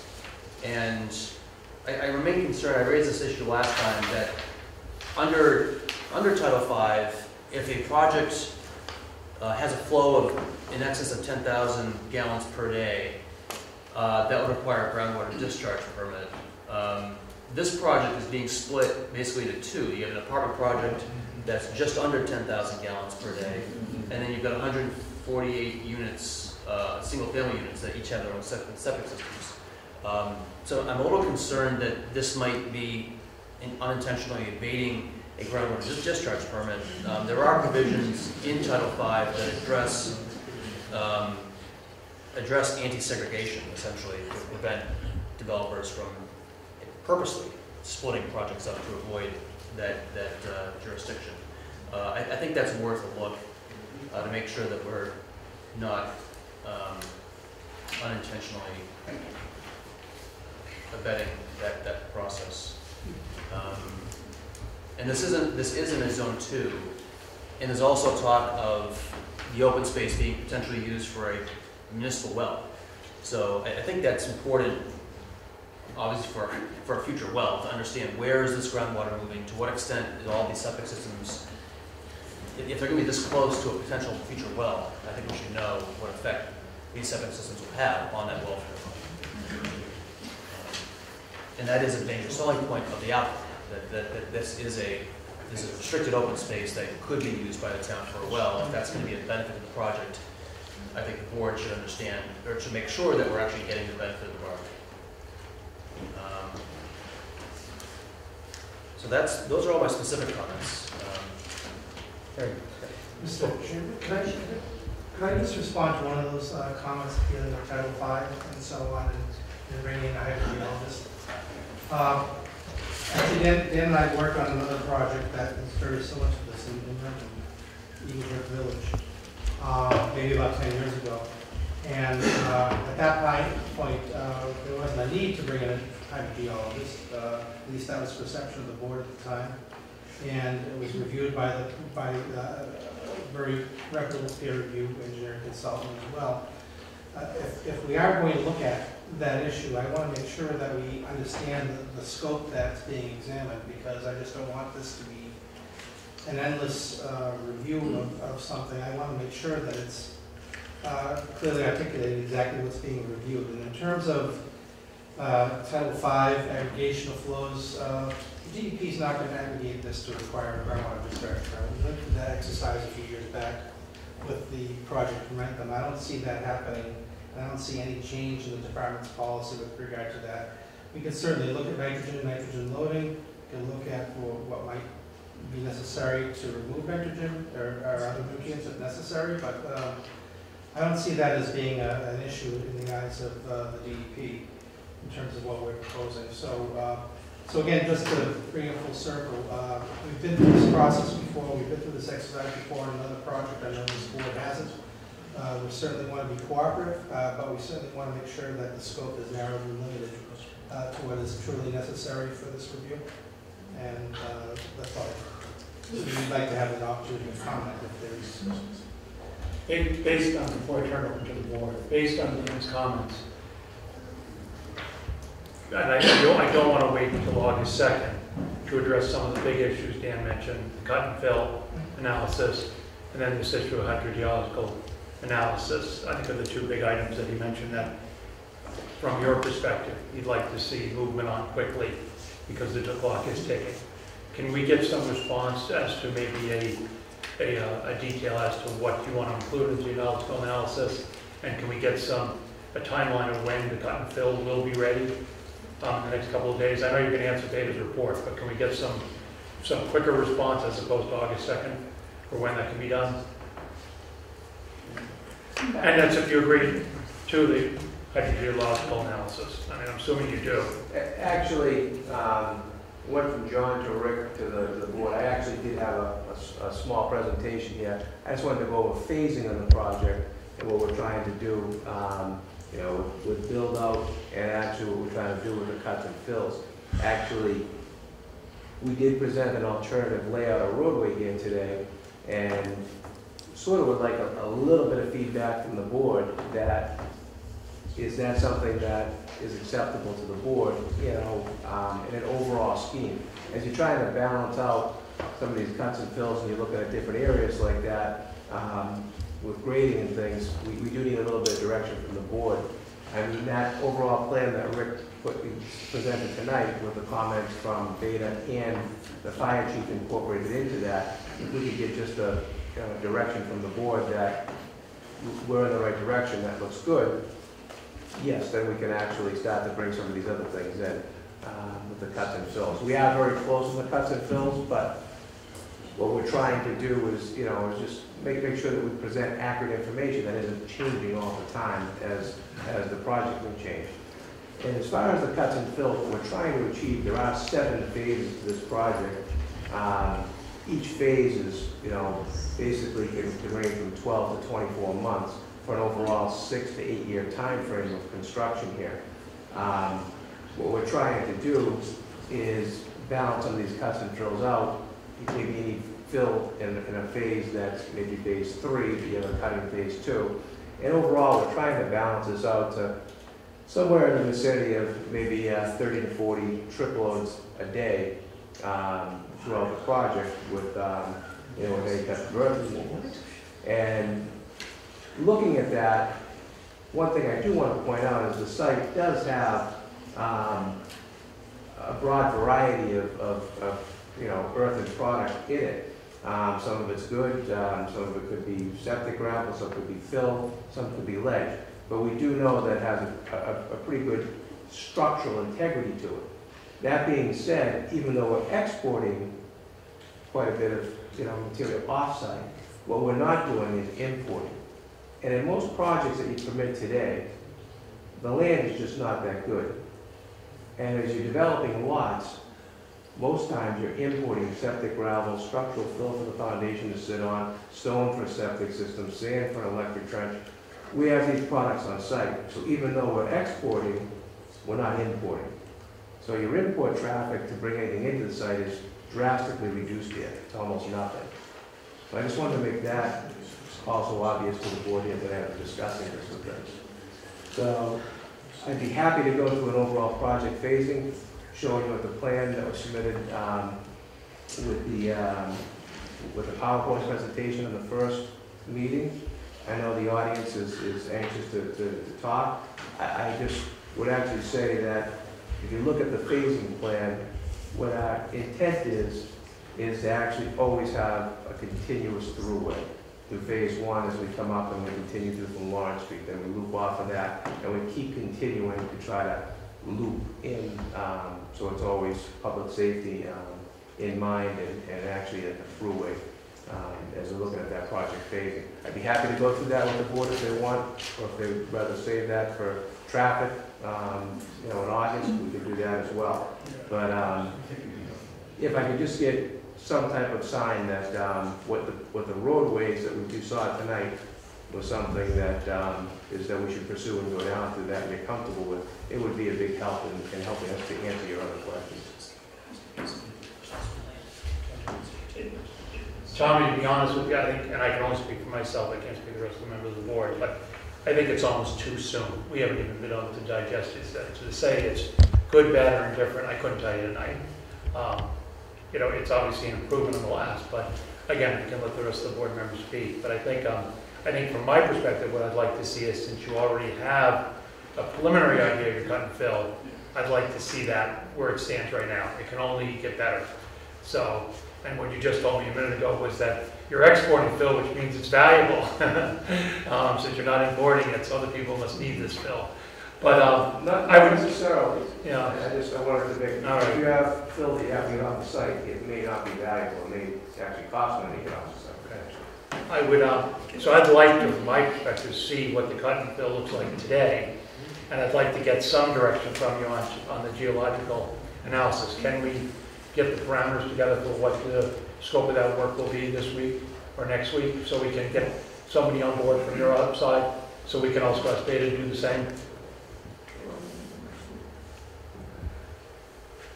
I just talked with Rick, and should be able to answer and put everything together for Beta's comments for the end of next week for this, with a cuts and fills analysis with that as well. And get that to Beta so that they can comment to the board. And the geological analysis as well, or are they hiring one? Okay. Dan said he can actually put together a scope. Yeah, that's what I was just about to ask, is Okay. if he can forward a draft scope that we can react to. That'd be great. If you wanted to speak a little bit more, Tom, you can. We're open to it. It's up to you. It's whether or not you think it's valuable at this time, or do you want to wait till the next meeting? It's really your. It probably might be more valuable to save the phasing with the traffic for the next meeting and open it up to the audience. Okay. Great. I'd like to open it up at this time to members of the board with questions. Just getting back to your letter that we just received, John, item number 4. It seems very nebulous. I'm confused from the standpoint of this. I know that the Lawrence Street Bridge and the widening of Lawrence Street, as you've alluded to, is a critical part of making this project work or not work. And so what I see here is I see there's discussions, but I guess I'm trying to understand if the Lawrence Street Bridge is determined to be insufficient, if that's being done, evaluate how how competent that bridge is. If it's determined to be insufficient, is there an understanding of who's going to pay for the replacement of that bridge? Is it in fact a state grant? Is it the town? Is it a partnership with Tom and yourself? Is it totally on the back of the Placido development? So I think that's something important to understand, and certainly for all of the abutters and the people who use that bridge on a daily basis. So could you elaborate a little bit more on number 4? Right now, and what we're doing is actually we're developing plans and working with the town to actually make sure we have adequate width from Park Street up to the first entrance to Abbeville, and that would include a sidewalk as well, and improvements on the bridge. Of course, there's engineering involved with that, so to tell you exactly what we're going to be doing to the bridge, I can't tell you that right now. I can tell you that we are working with the DPW and town administrator. We are looking to pursue some MassWorks grants with that. In an effort with the town to help them, we'll be providing them with all the engineering and everything to help provide a submittal for an application for MassWorks grant. It's in preliminary stages right now, but we feel as though that there's an opportunity there with that. So to answer your question, there does have to be some work for Lawrence Street. Either it's going to be funded by potentially a grant, or if not, then we'd actually end up having to do some of those improvements ourselves. Can I follow up on that question? What has an engineer actually evaluated the bridge and provided an opinion as to whether or not that can handle the increased load for the project? The DPW's done multiple surveys and work with it and things. There really there has not been a posting of a weight requirement to it yet. We did some preliminary work with our own engineering company. They weren't too impressed with the bridge as it stands right now. Is that That's the best way I can say it. No, it's not different from Green International. Green International. Okay. Is there a report that you could give to the town board to? It's only a few pages and stuff right now. I'd be happy to give it to you, but it's more of a summary. And then when we had that, we looked at a more broader scope of what we had to go with. I think we need to get more information from either the DPW or have our own engineer give us some advice as to the structural capacity of the bridge. Well, I guess it seems to me, if we're already at our second hearing, okay, so we're potentially 4 months, 5 months to evaluating and giving a decision, that seems like it's kind of the elephant in the room as it relates to some of the financial impact to the portfolio of this project. If Tom is saying that if it needs to fall on his shoulders, it falls on his shoulders, and he's financially prepared for whatever that means, well, I suppose that provides some comfort to move forward in our evaluations. But in fact, if that's not the case, Tom, and the potential improvements to the bridge and roadway amount to many, many millions of dollars, and you say, I'm not up for this, well then it seems to me that we're progressing down a path here a little prematurely. So I don't understand, I guess, why our DPW has not provided us with information on the bridge. This project's been in discussion for over a year and a half. The structural integrity of the bridge needs to be determined now, okay? So then we have that information to then discuss with the developer and the town and the state for a solution. Can I also mention, and just ask, with respect, are we talking about the bridge, or are we talking about the entire causeway? I mean, I don't know what it takes to put a 12-inch main down that causeway, but, I mean, I don't know what it takes, but I wonder if we have similar concerns with the causeway as we do with the bridge. And if we speak of the bridge, are we speaking about the entire causeway? He mentioned up to the entrance to the project. Well, the causeway ends at the entrance. Okay. You know?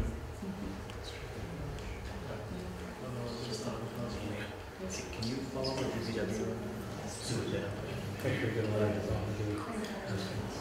So we're certainly not trying to be evasive at all. It's just, it's a matter of figure out what funding may be available, what resources Tom might be required to put into it. We're certainly working in good faith with the town by providing engineering to the town in connection with a grant application. So, I mean, that's something that's being contributed at this very moment. Certainly, the structural integrity of the bridge is an important issue to deal with, but it's hard to have answers today on how that's going to be paid for until we play this out a little bit more in terms of grant applications, timing, and the like. And so we certainly will continue to work with the board. But we can't have an answer today or tomorrow as to how that's going to be funded. I think what the board needs to know, though, is what needs to happen, what kind of repairs or improvements need to happen, and what the cost of that would be. Right. And I think that's information that could be provided over the next few weeks. And I would say that since traffic is on the agenda anyway for August 2nd, or is that the date? Correct. That if you guys can give us a report back a week before that date, and we'll also follow up with DPW ourselves, if we can get some more information on the bridge issue before the next meeting, I think that would be very beneficial. As a follow-up to that, just so the board knows, the DPW definitely has a lot more information on that bridge and that causeway than we have at this point in time. We've actually requested that information from them so we could actually work it into some of the engineering that we're doing. We do have a meeting next week, July 12th, with the MassWorks in Boston, with the town administrator and the DPW chief on that. So that's moving forward on that end. Also, the DPW did have a small bridge grant application in about a year to 2 years ago that they're waiting to hear back to actually replace that bridge. So there was actually, the town knew that had to do work at that bridge prior to the project getting to this point with things. So that's something that's out there too that I don't know if the board's aware of or not. And I think that it is, the DPW director is still waiting for a response on that, but it was pretty high up on the list. So the MassWorks grant application, I believe it has to be submitted, I believe August 4th. Don't correct me if I'm wrong, by August 4th. So prior to the next meeting, we're going to have quite a bit of engineering done for that Walnut Street and that Walnut Street Bridge that we can provide to the board. So this has actually all happened very, very quickly over the last probably 2 to 3 weeks on this. I think it's safe to say, as Thomas said, that something has to happen with that bridge regardless of whether this project goes forward or not. So, so things have been underway with the town for some time. So we'll provide as much information as we can get to both sources, DPW and Let's keep together before we go as well. Joe, do you have any questions? I guess we got into it, we have only time to look at the new layout here, but the difference between required and proposed street widths, is that because required and proposed street widths I'm looking at here, the table you gave us, some of them are, sometimes substantially different than the required. Is that because of the one-way roads you were talking about, or is that just because they're waivers you think can be granted?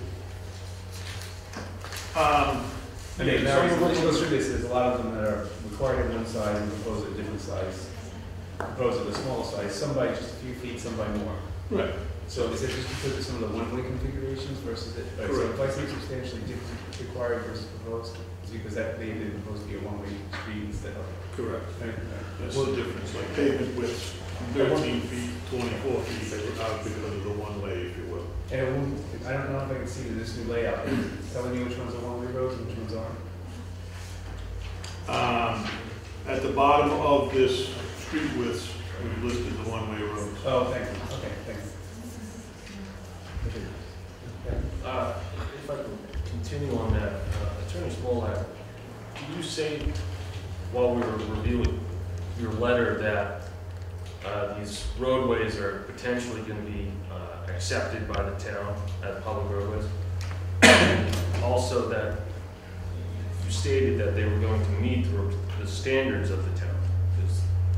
well, it depends on, I think that much depends on discussions with Public Works to make sure that they feel that the design that we come up with for these roadways, if they don't comply to the full letter of the subdivision control law, meet sufficient standards to pass muster with public works. And obviously, others will have to weigh in, including town meeting, to whether they want to accept the roadway. So we're certainly going to design it.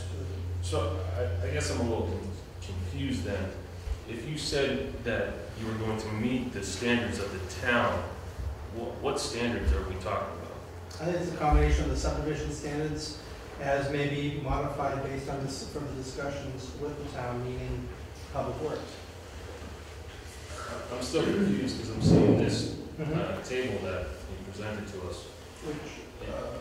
And it appears that we're not meeting the requirements, the standards of the town. Right. Very rarely does a subdivision meet all the subdivision control standards. As, you know, with respect to many cities and towns, they have a set of subdivision rules and regulations, some of which may certainly apply, some of which are requested to be waived. And the decision has to be made as whether those subdivision standards can be waived if it's in the public interest to waive. So, for example, if you have a 60-foot right-of-way layout that's required, and you have a 28-foot width of pavement that's required, it might make sense from an environmental standpoint, as long as safety isn't compromised, to reduce that right-of-way width to avoid large cuts or large fills or to avoid a wetland impact. So that's what we're discussing here, is having a further discussion in terms of what meets, number one, public safety requirements, and number two, what might be required to, in order to comply with the state, with the local subdivision control regulations. I don't quite understand that, because your right of way, that's not your pavement. The right of way is the property line. Right, and so that's why I mentioned a combination of the right of way and the pavement requirement. Sometimes it might not make sense to, and we can discuss this later as well, but sometimes it doesn't make sense to put together a 60-foot right of way because you'll never use that 60-foot right of way because of it's maybe in a tight area. So basically what we're doing is we're proposing widths based on discussions you've had with the fire department for emergency safety and access purposes. That discussion has to continue with public works as well to make sure that they feel comfortable with the roadway design as proposed, so that ultimately if it's proposed to be accepted as a public way, that there's confidence in the town officials that the roads are adequate. So does the roadway, does the right of way translate directly to pavement width? I'm not really following. If I could interject here and things, is that if you look at what you have in front of you, proposed right of way widths, I mean, a lot of them were very close on, if not meeting them for the right of way. That's not the pavement. That's not the pavement. That is actually the right of way taking that the town would actually control for the property with that. We did, going back a meeting or two ago, we did state that we met with various town officials to come up with this type of roadway layout that has some curves to it, follow natural topography, tried to break it down into smaller types of villages with cul-de-sacs and things like that. So there was, you know, within the project, so it didn't feel like one huge project, but actually a community of smaller villages with that. To achieve that, okay, we can't comply to all of the subdivision regulations. So to answer your question, we are trying to comply with subdivision regulations as close as possible, but keeping this type of design that we actually met numerous times with other town officials on, like this, and to give it some character. If we wanted to comply exactly how the subdivision regulations are laid out with things, we could come in here with a checkerboard grid and probably comply, and it wouldn't have nearly as much character as this project is proposing. So, how does 1.5 feet of right-of-way difference, well, 1.5 feet on either side? For example, Morse Road, the required right-of-way width is 33, and the proposed is 30. I don't understand how that quite translates to, if you were to have 1.5 feet extended out on one side, 1.5 feet on the other side. to meet the standard, to me, it feels like we're just not meeting the standard to just not meet the standard. Well, if you're reducing the pavement width, what it does mean is it's reducing your impervious surfaces, which in turn, as you know, means you're reducing stormwater requirements. But that's So, not right away. But that's not. with respect to the pavement width, yeah, with respect to I'm pavement. not talking about the pavement width right now. I'm purely just talking about the right of way width. I don't understand how that translates to such a vast increase in impervious area. When we submitted this plan for the board's review, we did have a 30-foot right-of-way proposed. Taking the fire chief's comments and Data's comments, we did actually connect a few of these roads and made larger cul-de-sacs to accommodate turning radius for emergency vehicles.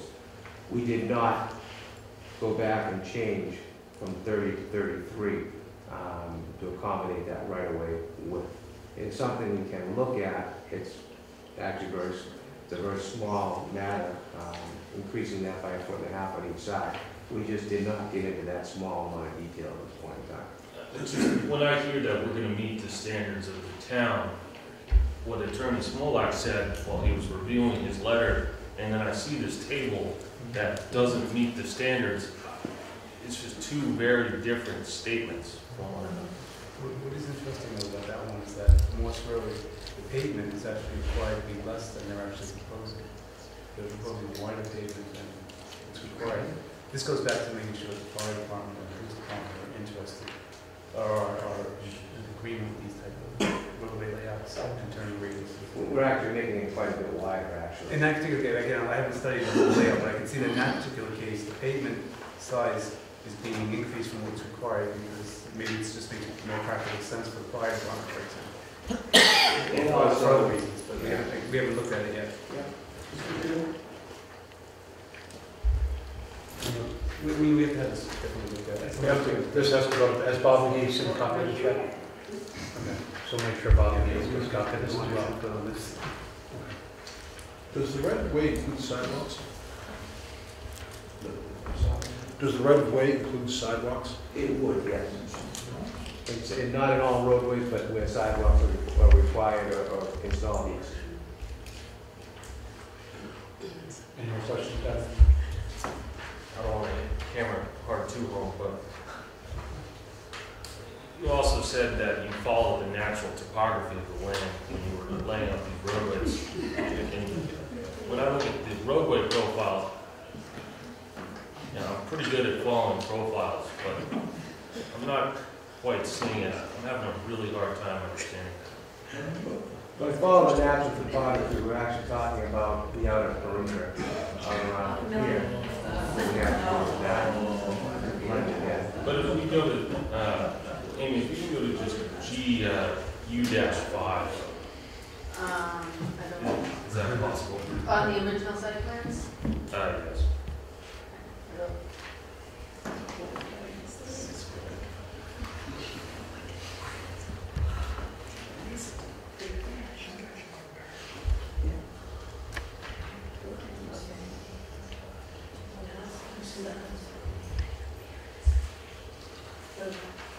Yep.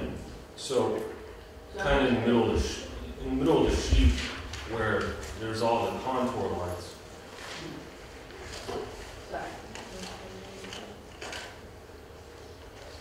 I guess I don't quite understand how you're following the natural topography of the land when it appears that you're grading all the way up to the property line on the western portion of the site.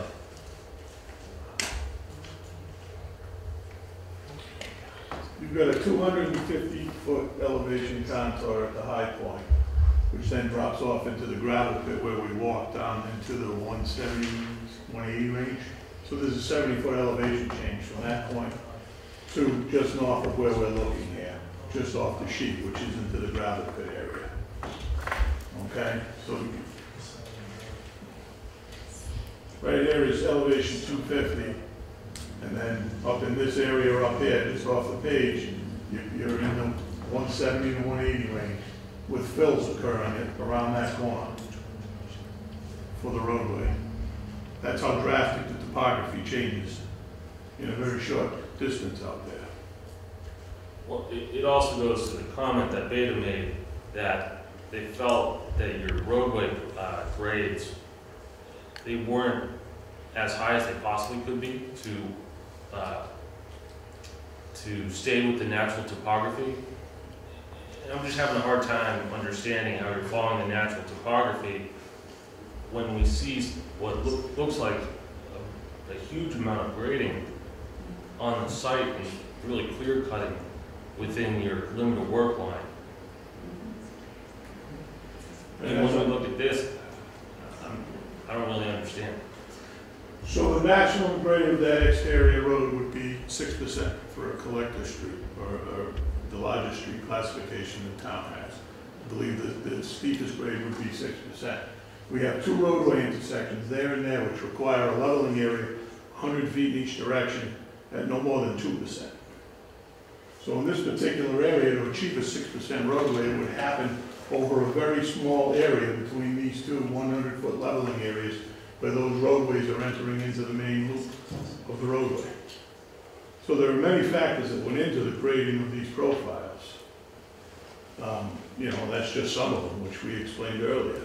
Could we look at, you know, creating ups and downs and within the roadway? Yeah, we could, to get to 6% around the outer perimeter. So if you're in cuts of 40 and 50 feet, how is, I just, from that comment of that you're following the natural topography, it just doesn't make sense to me.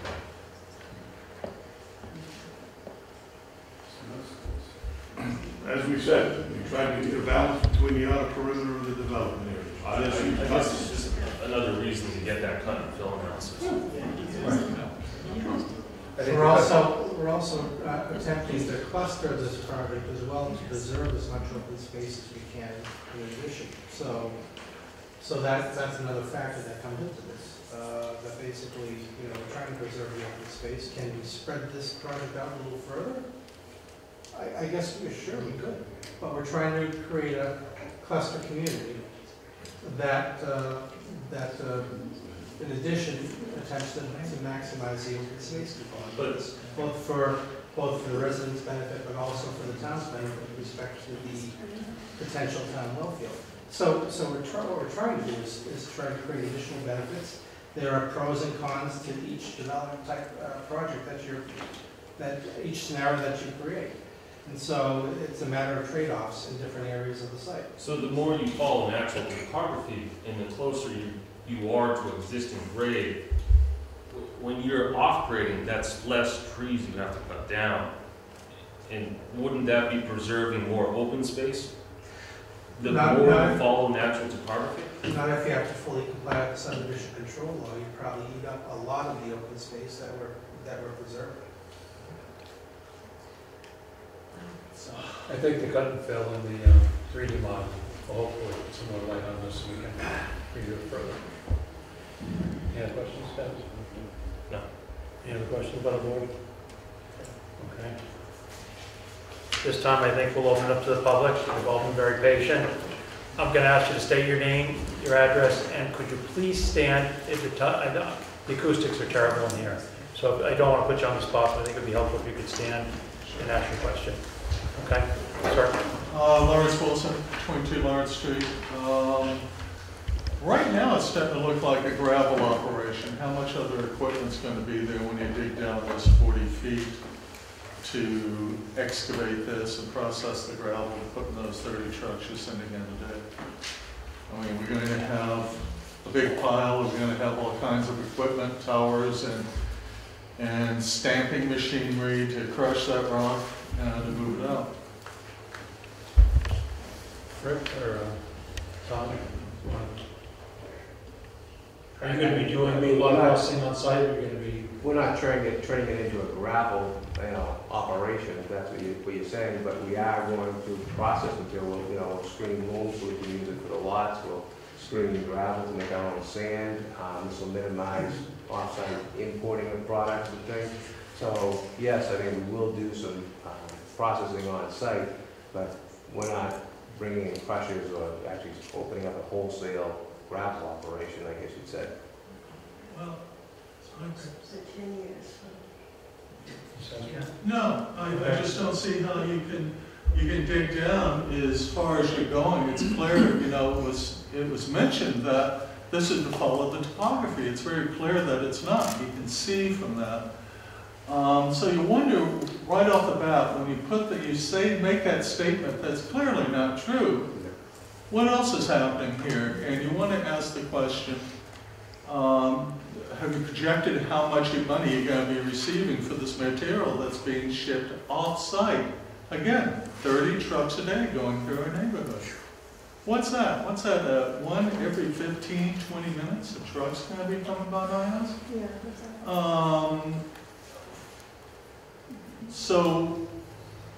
So you can sell some gravel, because otherwise you'd be following the topography. And that would be the shorter route than digging down. How many feet did you say? Were we talking 40 feet, 20 feet? What? 60 feet? And you're telling us that's quicker than building on the existing topography? That just doesn't follow. That's all I have to say. Okay. Just for the record first, oh, sorry. John, I can't hear you. Just for the record, if they're talking to Bob McGee about the roadways, where this is switched from a private roadway situation to a public, I believe, over the last hearing I watched. Roadways are the sole jurisdiction of the planning board, not the Board of Health, not the Public Works, and not the fire chief. They can comment to us, but to review this properly with the right-of-way and the comments from the other board member and pavement area and sidewalks, that is all in the jurisdiction of the planning board. And we're the ones that recommend approval of roads. So, to move this project along, my suggestion is that they put their comments and their questions in their design to the planning board and get our comments back on what we think on the layouts are and the request, the change request for the right-of-way development infrastructure. But we have sole jurisdiction on the roadway setup, not anybody else. Thank you, John. Thank you. Margaret Haley, 11 Cranberry Meadow. I just had a comment about the Lawrence Street Bridge / Causeway. I have a big conservation concern. I had gone through a riverfront riparian filing with the town, being on Eagle Brook, which feeds into the Bush Pond. And I know from that, and my understanding is that all of that water is under the riverfront filing, and you need to be 200 feet, not 100 feet from it. If you're within the 100-foot range with the state, you can't even file, and they want to tear up that whole street. And I believe the last builder pulled out because he couldn't get the town water over to that area to build. Was one of his major issues with that, and they wouldn't approve the wells for it on that side because it was too large of a project. So that was really all. Thank you. Other comments? Ma'am, in the back. When you have the 3D model, can we include Lawrence Street so we can see what the impact on Lawrence Street is? How it will look differently? Could you come a little closer? Because I can't hear you. Can we include Lawrence Street on a 3D model so we can see how this will impact the design and appearance of Lawrence Street? I think that's the intent, is to show the existing roadways and the 3D modeling, how it impacts those as well. Okay. Other questions? Yeah, Mike Judici, Eagle Drive. First of all, I want to thank the board for asking some very important, pertinent questions that a lot of us were concerned about heading into this. Just to follow up on a couple of them, in terms of the cut and fill analysis, you all know as well as I do, they have a preliminary cut and fill analysis. They just don't want to say what it shows because it's a huge number. He said he wants to try to get to 30 or 40 trucks a day. That means it's more than 30 or 40 trucks a day based on the analysis they have now. Yes, the roadways are going to change based on the comments, but then the cut and fill analysis changes. They have it now. They should be giving that to you now so you can evaluate it. Secondly, to follow up on the Lawrence Street Causeway, it's clear to any rational person that that work has to happen in order to support this development.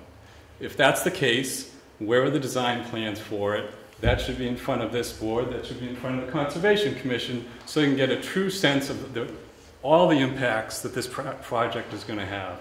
Because right now they seem to be spoon feeding you and letting the clock run out. In terms of the MassWorks grant, yes, those are due in August.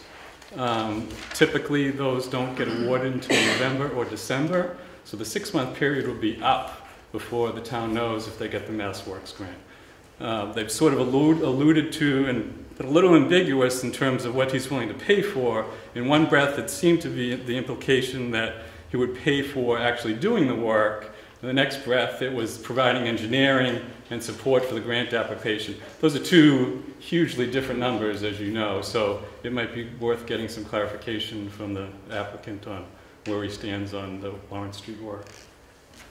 Thank you. Thanks, Mike. Well, I think we all have some work to do. I think. Go ahead. Hi, I'm Carrie Gillis at Eagle Drive. I was just curious, are we allowed to see the performer financials for this whole project? And isn't that something that needs to get submitted to the state when they originally filed for suitability for the project? So I'm just curious, I didn't see anything online. I was wondering if that was something that you shared with all of us. Performance in the records. Do we have anything? This is online. Is this online already? So? Should be online. And performance in here. For both projects. It should be. It should be online, so you should check again for this, and you can call Amy in the land use office, and she can set you up. We have extra hard copies there as well. Mr. Chairman. I just have one question. Let's go over the, sorry, John Carter, could we just go over the timelines in terms of the process and when this case scenario, when shovels would be in the ground in this process? Long way away. Well, we have 180 days to review this. Right. And after that, then I think maybe you want to take a stab at that? Do you want to let Tommy take a stab at that? What the time frame would be after that? Yeah. It's the applicant's Yeah, project. yeah. I was just wondering. We have 6 months to approve it. I was just wondering, optimally, what do you think in terms of just ballpark? I mean, months, years to start, a year?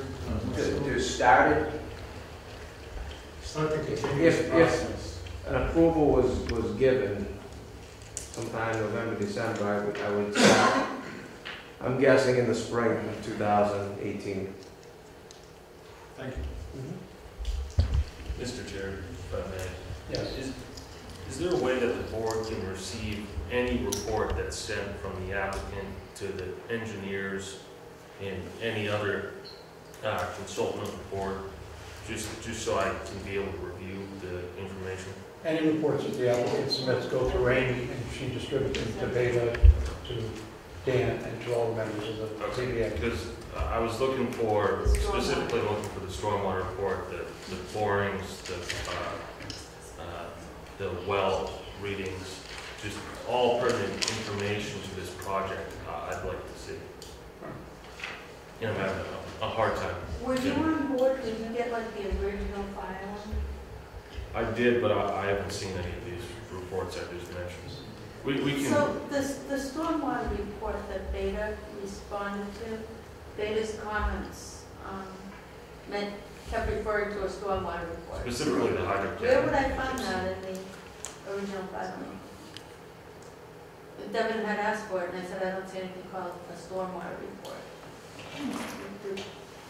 Do I have one? Yeah, oh, yeah, oh, absolutely. Was it a separate document, Yes. or was it in the? Yes, it came after the first meeting. Came after the first meeting.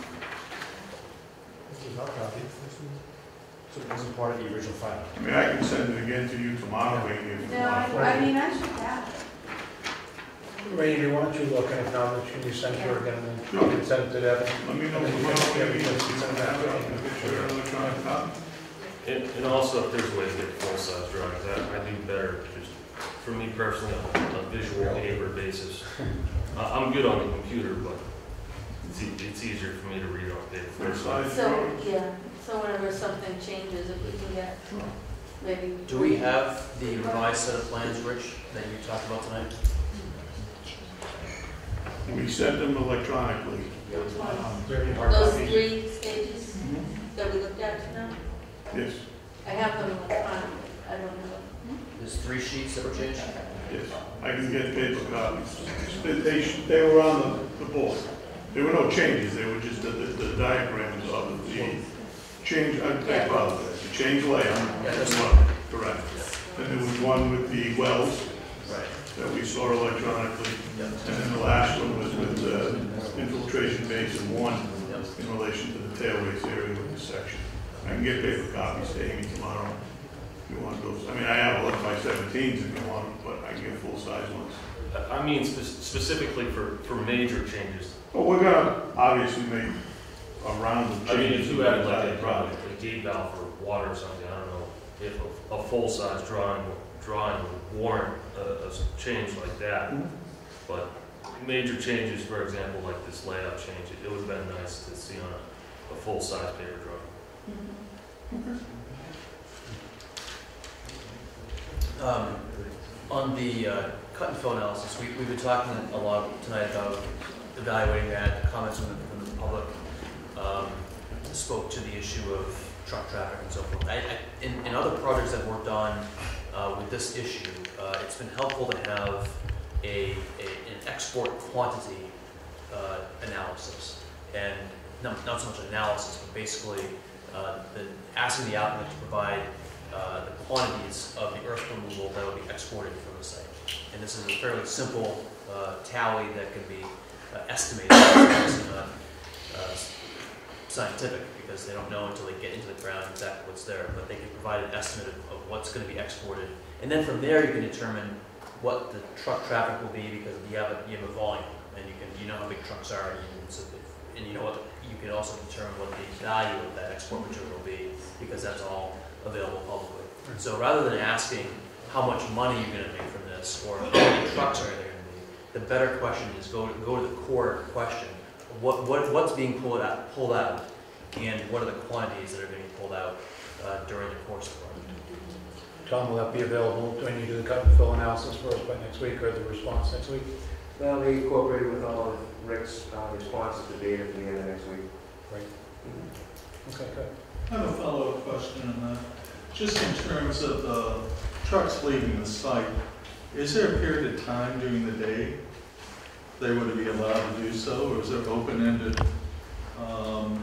The town has bylaws with regard to when commercial work can be done on public roads. I don't know if they've requested a waiver to that. Sometimes they request waivers for Saturdays, but we haven't seen anything there yet. Okay. In the back. Yeah, Mike Masco, 26 Lawrence Street. We all know that for 90 years there's been manufacturing on that property, which ended in 1994, which we all know that site became contaminated. There was some remediation, and it did take away some of the aluminum, lead, and asbestos.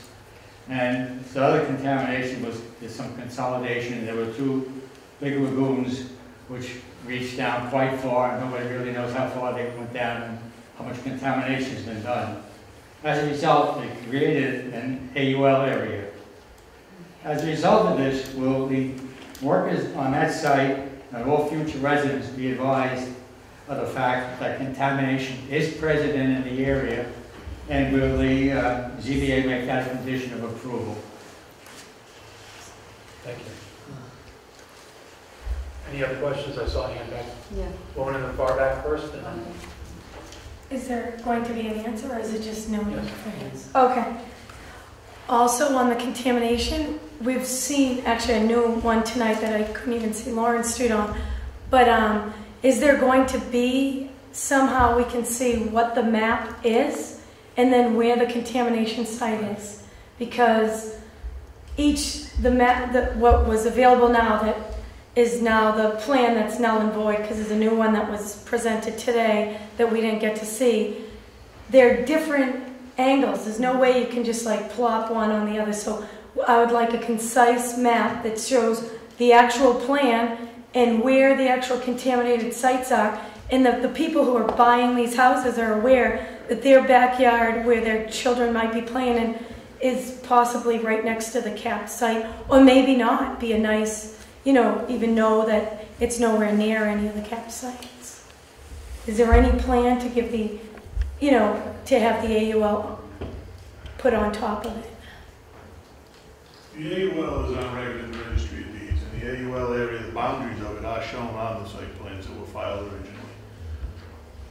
But the new site plan or any subsequent site plan? The AUL is not shown on the revised layout plan that was presented today because it's not in that area.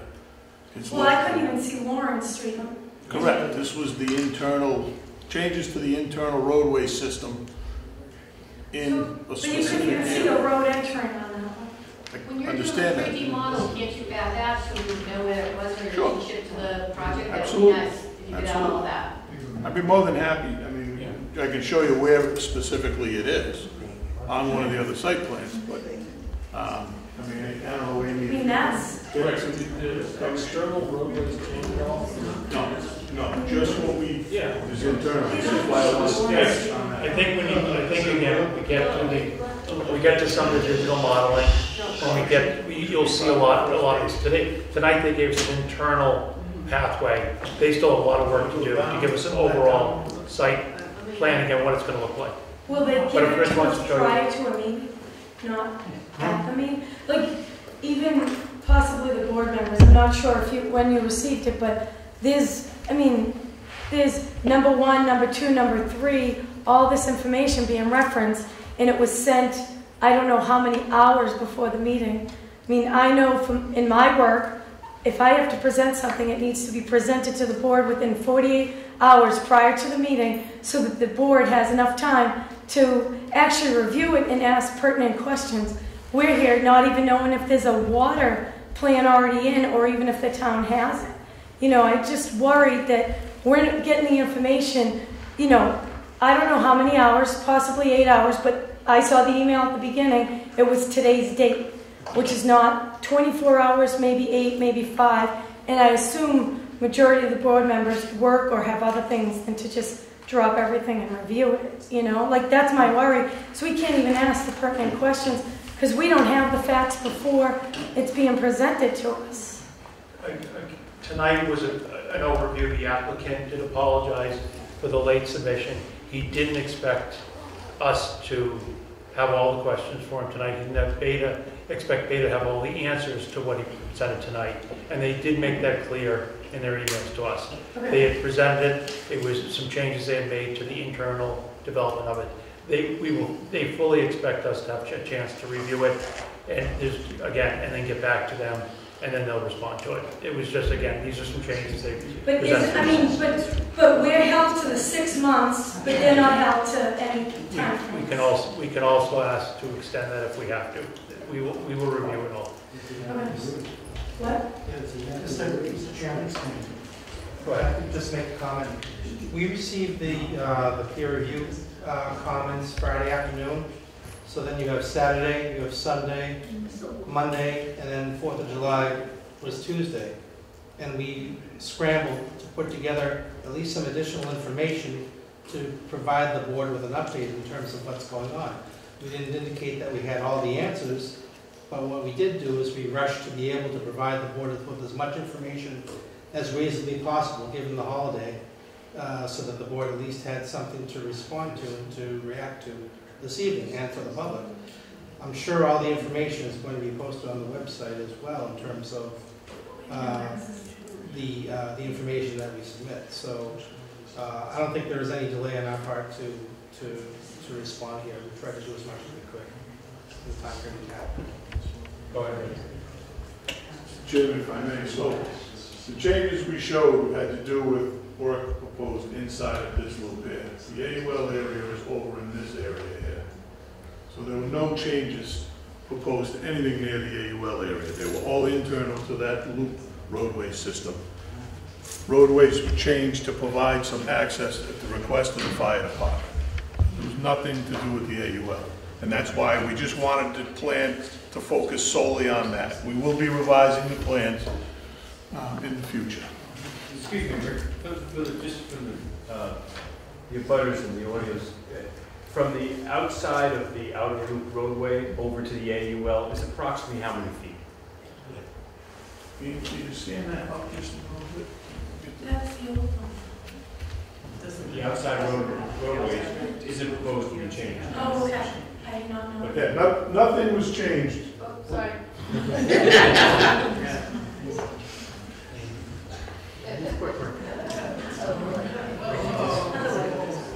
Okay, on top of it. Am I on the wrong page?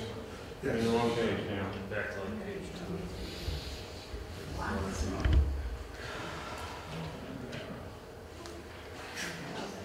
So nothing was changed with this, the exterior road. That was not changed. What was changed was this cul-de-sac and this cul-de-sac were connected. This cul-de-sac and that cul-de-sac were connected. That cul-de-sac and that cul-de-sac were connected. And that cul-de-sac, and that cul-de-sac. The bulb was made up. But how many feet is The question is how many feet? Just the A or L. One at a time, and you have to be identified, so please raise your hand. Sir? David Mastro, 26 North Street. The question I think the board had asked was, how many feet is the AOL to the nearest street or house? What's the property boundary? What's the distance? That wasn't given. From the AOL to the nearest building lot? Yes. I would estimate it to be around 125 to 150 feet. I don't know exactly. I have a scale drawing that's on a board. I can't scale it. I can find out the answer to you definitively if you'd like, to the nearest foot. Yes, please. We can do that. Mr. Chairman, if you'd like, we can do that. Dan, would you please review the action items that we'll be looking forward to on the August 2nd meeting? Sure. With respect to the bridge, the applicant is going to provide a memo or an update on status of the bridge repair work or improvements that need to be done for the project. They should provide us an update on their application of MassWorks. At the same time, the zoning board will follow up with DPW to get more information from them as to the status of the bridge. With respect to the cut and fill analysis, the developer is going to provide a cut and fill analysis for the project site, which will include an export quantity tally, and the developer will explore producing a 3D digital model of the entire property, pre and post construction, and give us a report before the next meeting. The developer is going to modify their waiver list to be more specific on the wetland bylaw request. At the same time, I would ask that any waiver request that is broad in scope, that's more like a blanket waiver, so to speak, if you can also refine that to be more specific in terms of what you actually need. We also want Beta to start reviewing that waiver list as well. Exactly. And we want the planning board to have a copy of that waiver list as well. So. Yeah, and we need to make sure that all the other boards have copies of the waiver list and have received a request from us to give the zoning board their feedback, comments on the waivers that are being requested before the next meeting. It's a monthly shift. I'm going to draft a scope of review for a hydrogeologist. I'm going to share that with the board and with Attorney Smolak. I would recommend that if there's a consensus with the applicant and us on the scope of the review, that we proceed with getting bids, getting quotes from a couple hydrologists before the next meeting, so we can keep this process moving. I would agree. If there's no consensus on the scope, then this will have to come back to August 2nd.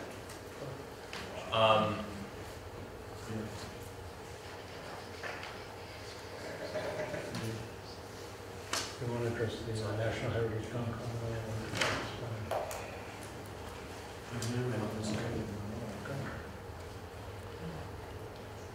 Do you, if I may, do you guys have any information on the pond, the water quality issue there with the, is it eutrophied, or what's going on with the water lilies?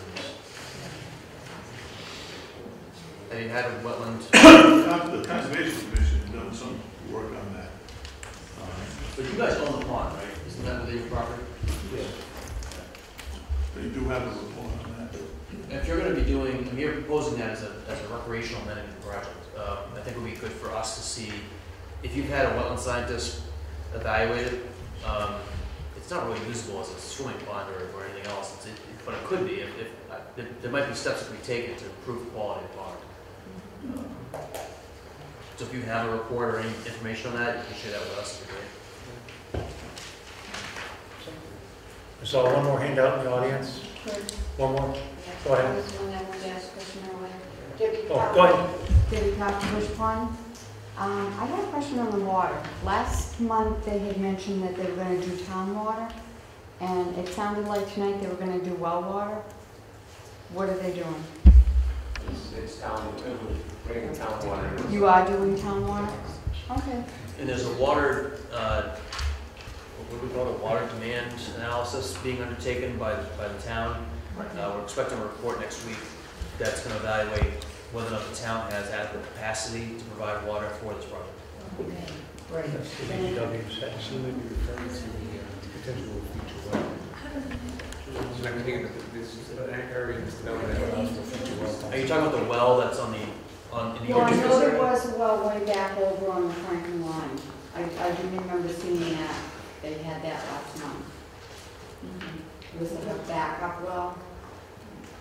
I think there was a town Yeah. potential that we Because could it became a potential town well. Yeah. The towns. But That's still being reviewed. They never said who was going to build that, if it was going to be the town taking control of building it and maintaining it, or. I'll let the applicant talk to that if he wants to. We would just set aside the land for the town for future well site.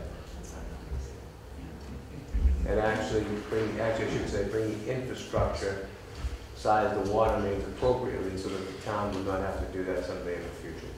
So instead of an 8-inch main that may satisfy the water demand of the project, we're proposing a 12-inch water main. So it actually could be used as a conduit to supply other areas of the town.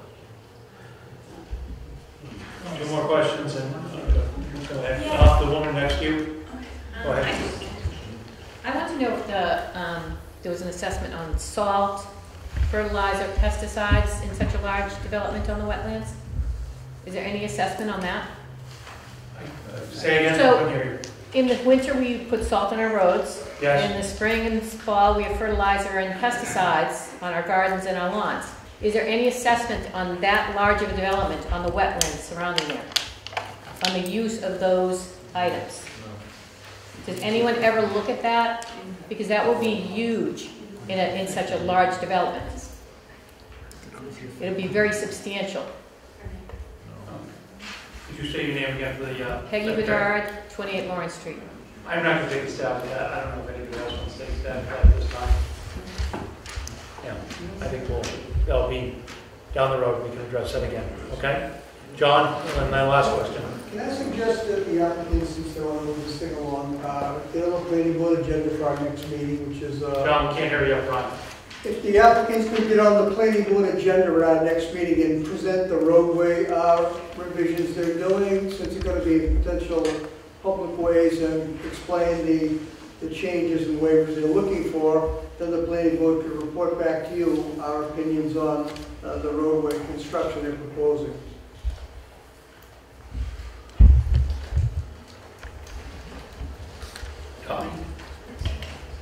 The ZBA is the governing body in a 40B application, which I understand that. we'd be happy to, I mean, the plans are available to the planning board for review, and we'd be happy to give them any information.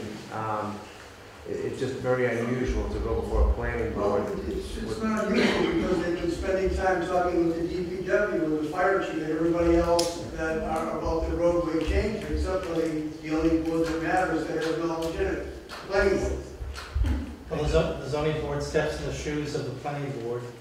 We're just looking to get a report. I think at this time, we'll continue to review it. We'll just, I think, John, maybe we'll pass the information on to your board, and then maybe in a subsequent. I think the important thing is that the town does take over these roads.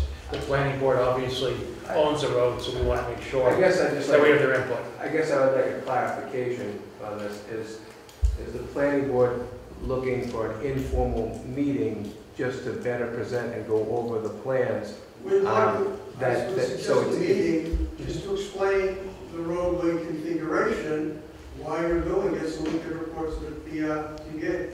So, it's better than looking at the plans and trying to figure it out ourselves. that's fine, that would help expedite everything, if the ZBA would want us to do that. Do you have an issue with that? No. I'd like to have the comment. Okay, all right. Maybe Amy can set that up with you. Okay, all right. At this moment, could I get a motion to continue the public hearing till August 2nd?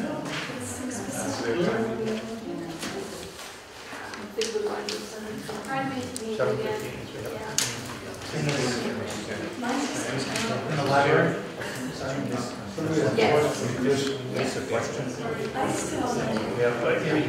We did two more, and that's it. We've got a full agenda still ahead of this tonight. So could you say, unless it's really important, could we save it for the next Not meeting? a follow-up to her question, I didn't even think of it.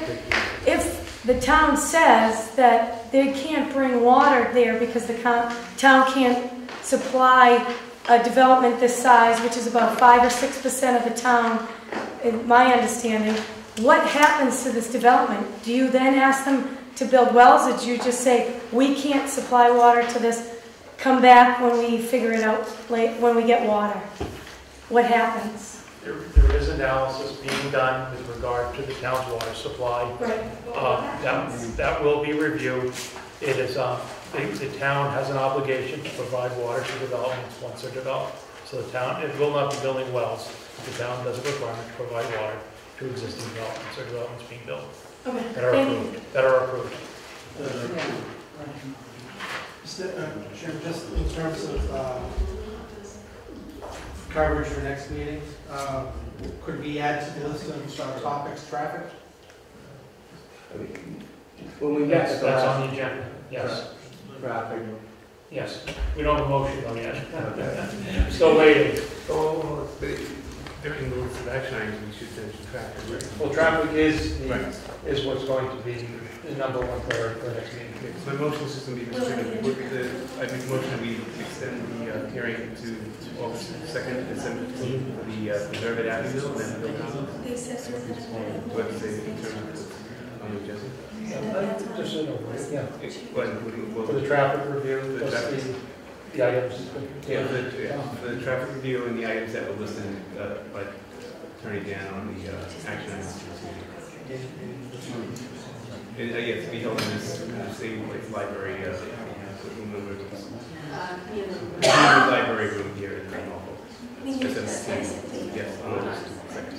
The second. Is there a second? The second. Thank you very much for coming tonight. I missed the location, you didn't be here right now?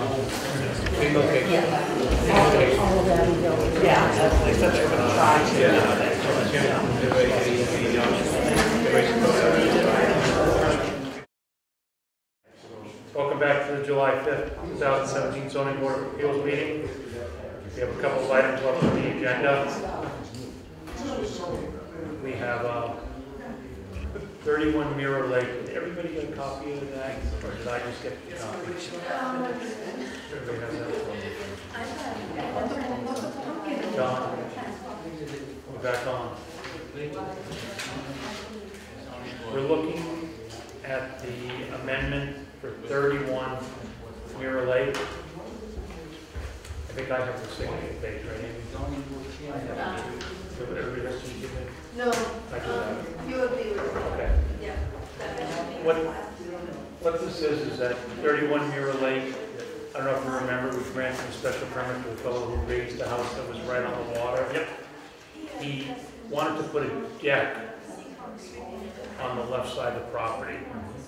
And similar to Needham Street, the deck he proposed is inside the footprint of the house that was raised. So therefore, it's no more non-conforming than the original structure. Right. So what we decided, instead of having to make him come in for a public hearing, I reviewed his plans, which were attached, and I think you can see them there, and just wrote a memo stating that, by F4A, which is alterations which do not impact the setbacks to a greater extent, that we approved it, and then we make it part of the special permit and keep the conditions. I concur. And if we could get, I think we could get you guys to sign, and we can attach that to that filing.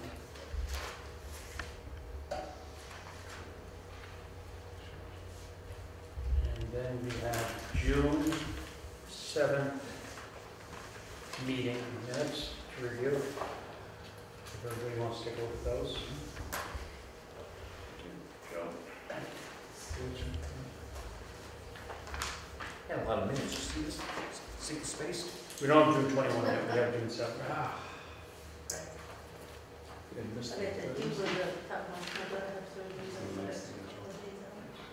These new mics now.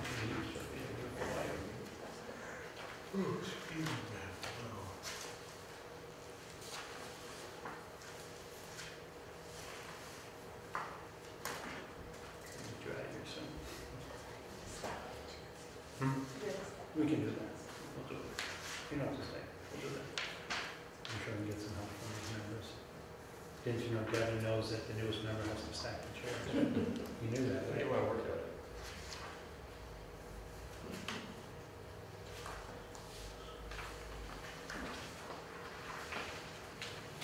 Mike, is this something that we can anticipate using for Needham Street? Don't know yet. We can, maybe.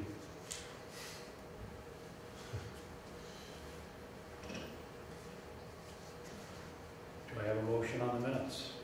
Oh. I read it once, but I don't remember the time.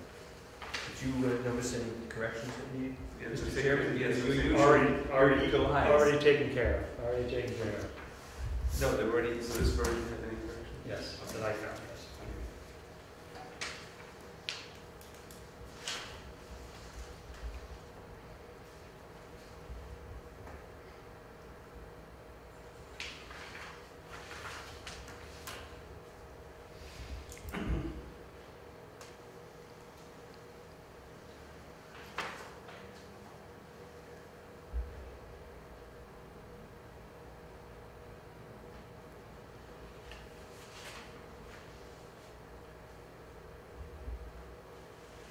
Chris,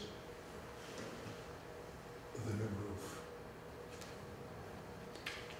House is ugly, but the roof is gorgeous. Is it your roof? Yeah.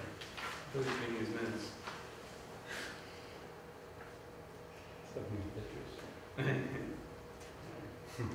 Mr. Chairman, I make a motion that we accept the minutes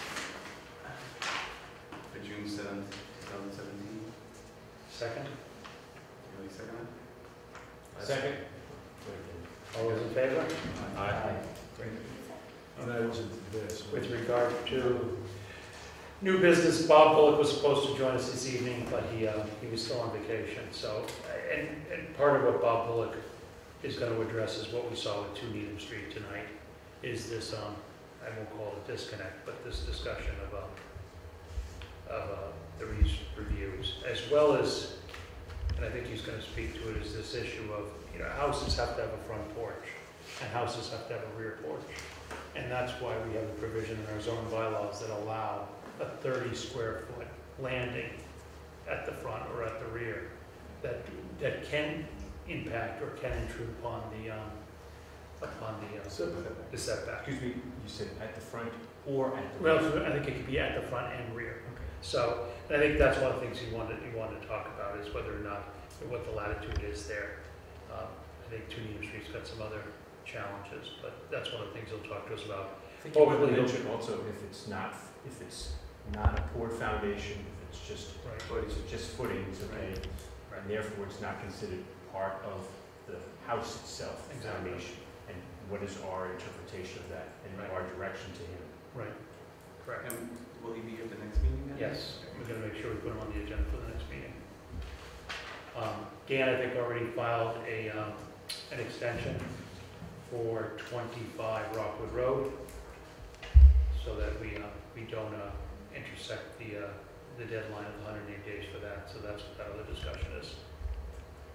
And other than that, I have no other business. Was there any, Anybody else? was there any, I get these pictures here, is there something going on with this? At the boys crossing, you have some sort of, No, that was something was left in your file. That was something. Oh, for the old meeting. I see. Thanks, okay, thank you. Do I have a motion to close the ZBA meeting? I make the motion. Oh, there you go, go right down there. Who made the motion? We have a second. Second. Is he allowed to first and second yet? Yes, he has. Yeah, he did. Okay, you can say. Second. You second. Thank you very much. Have a good evening.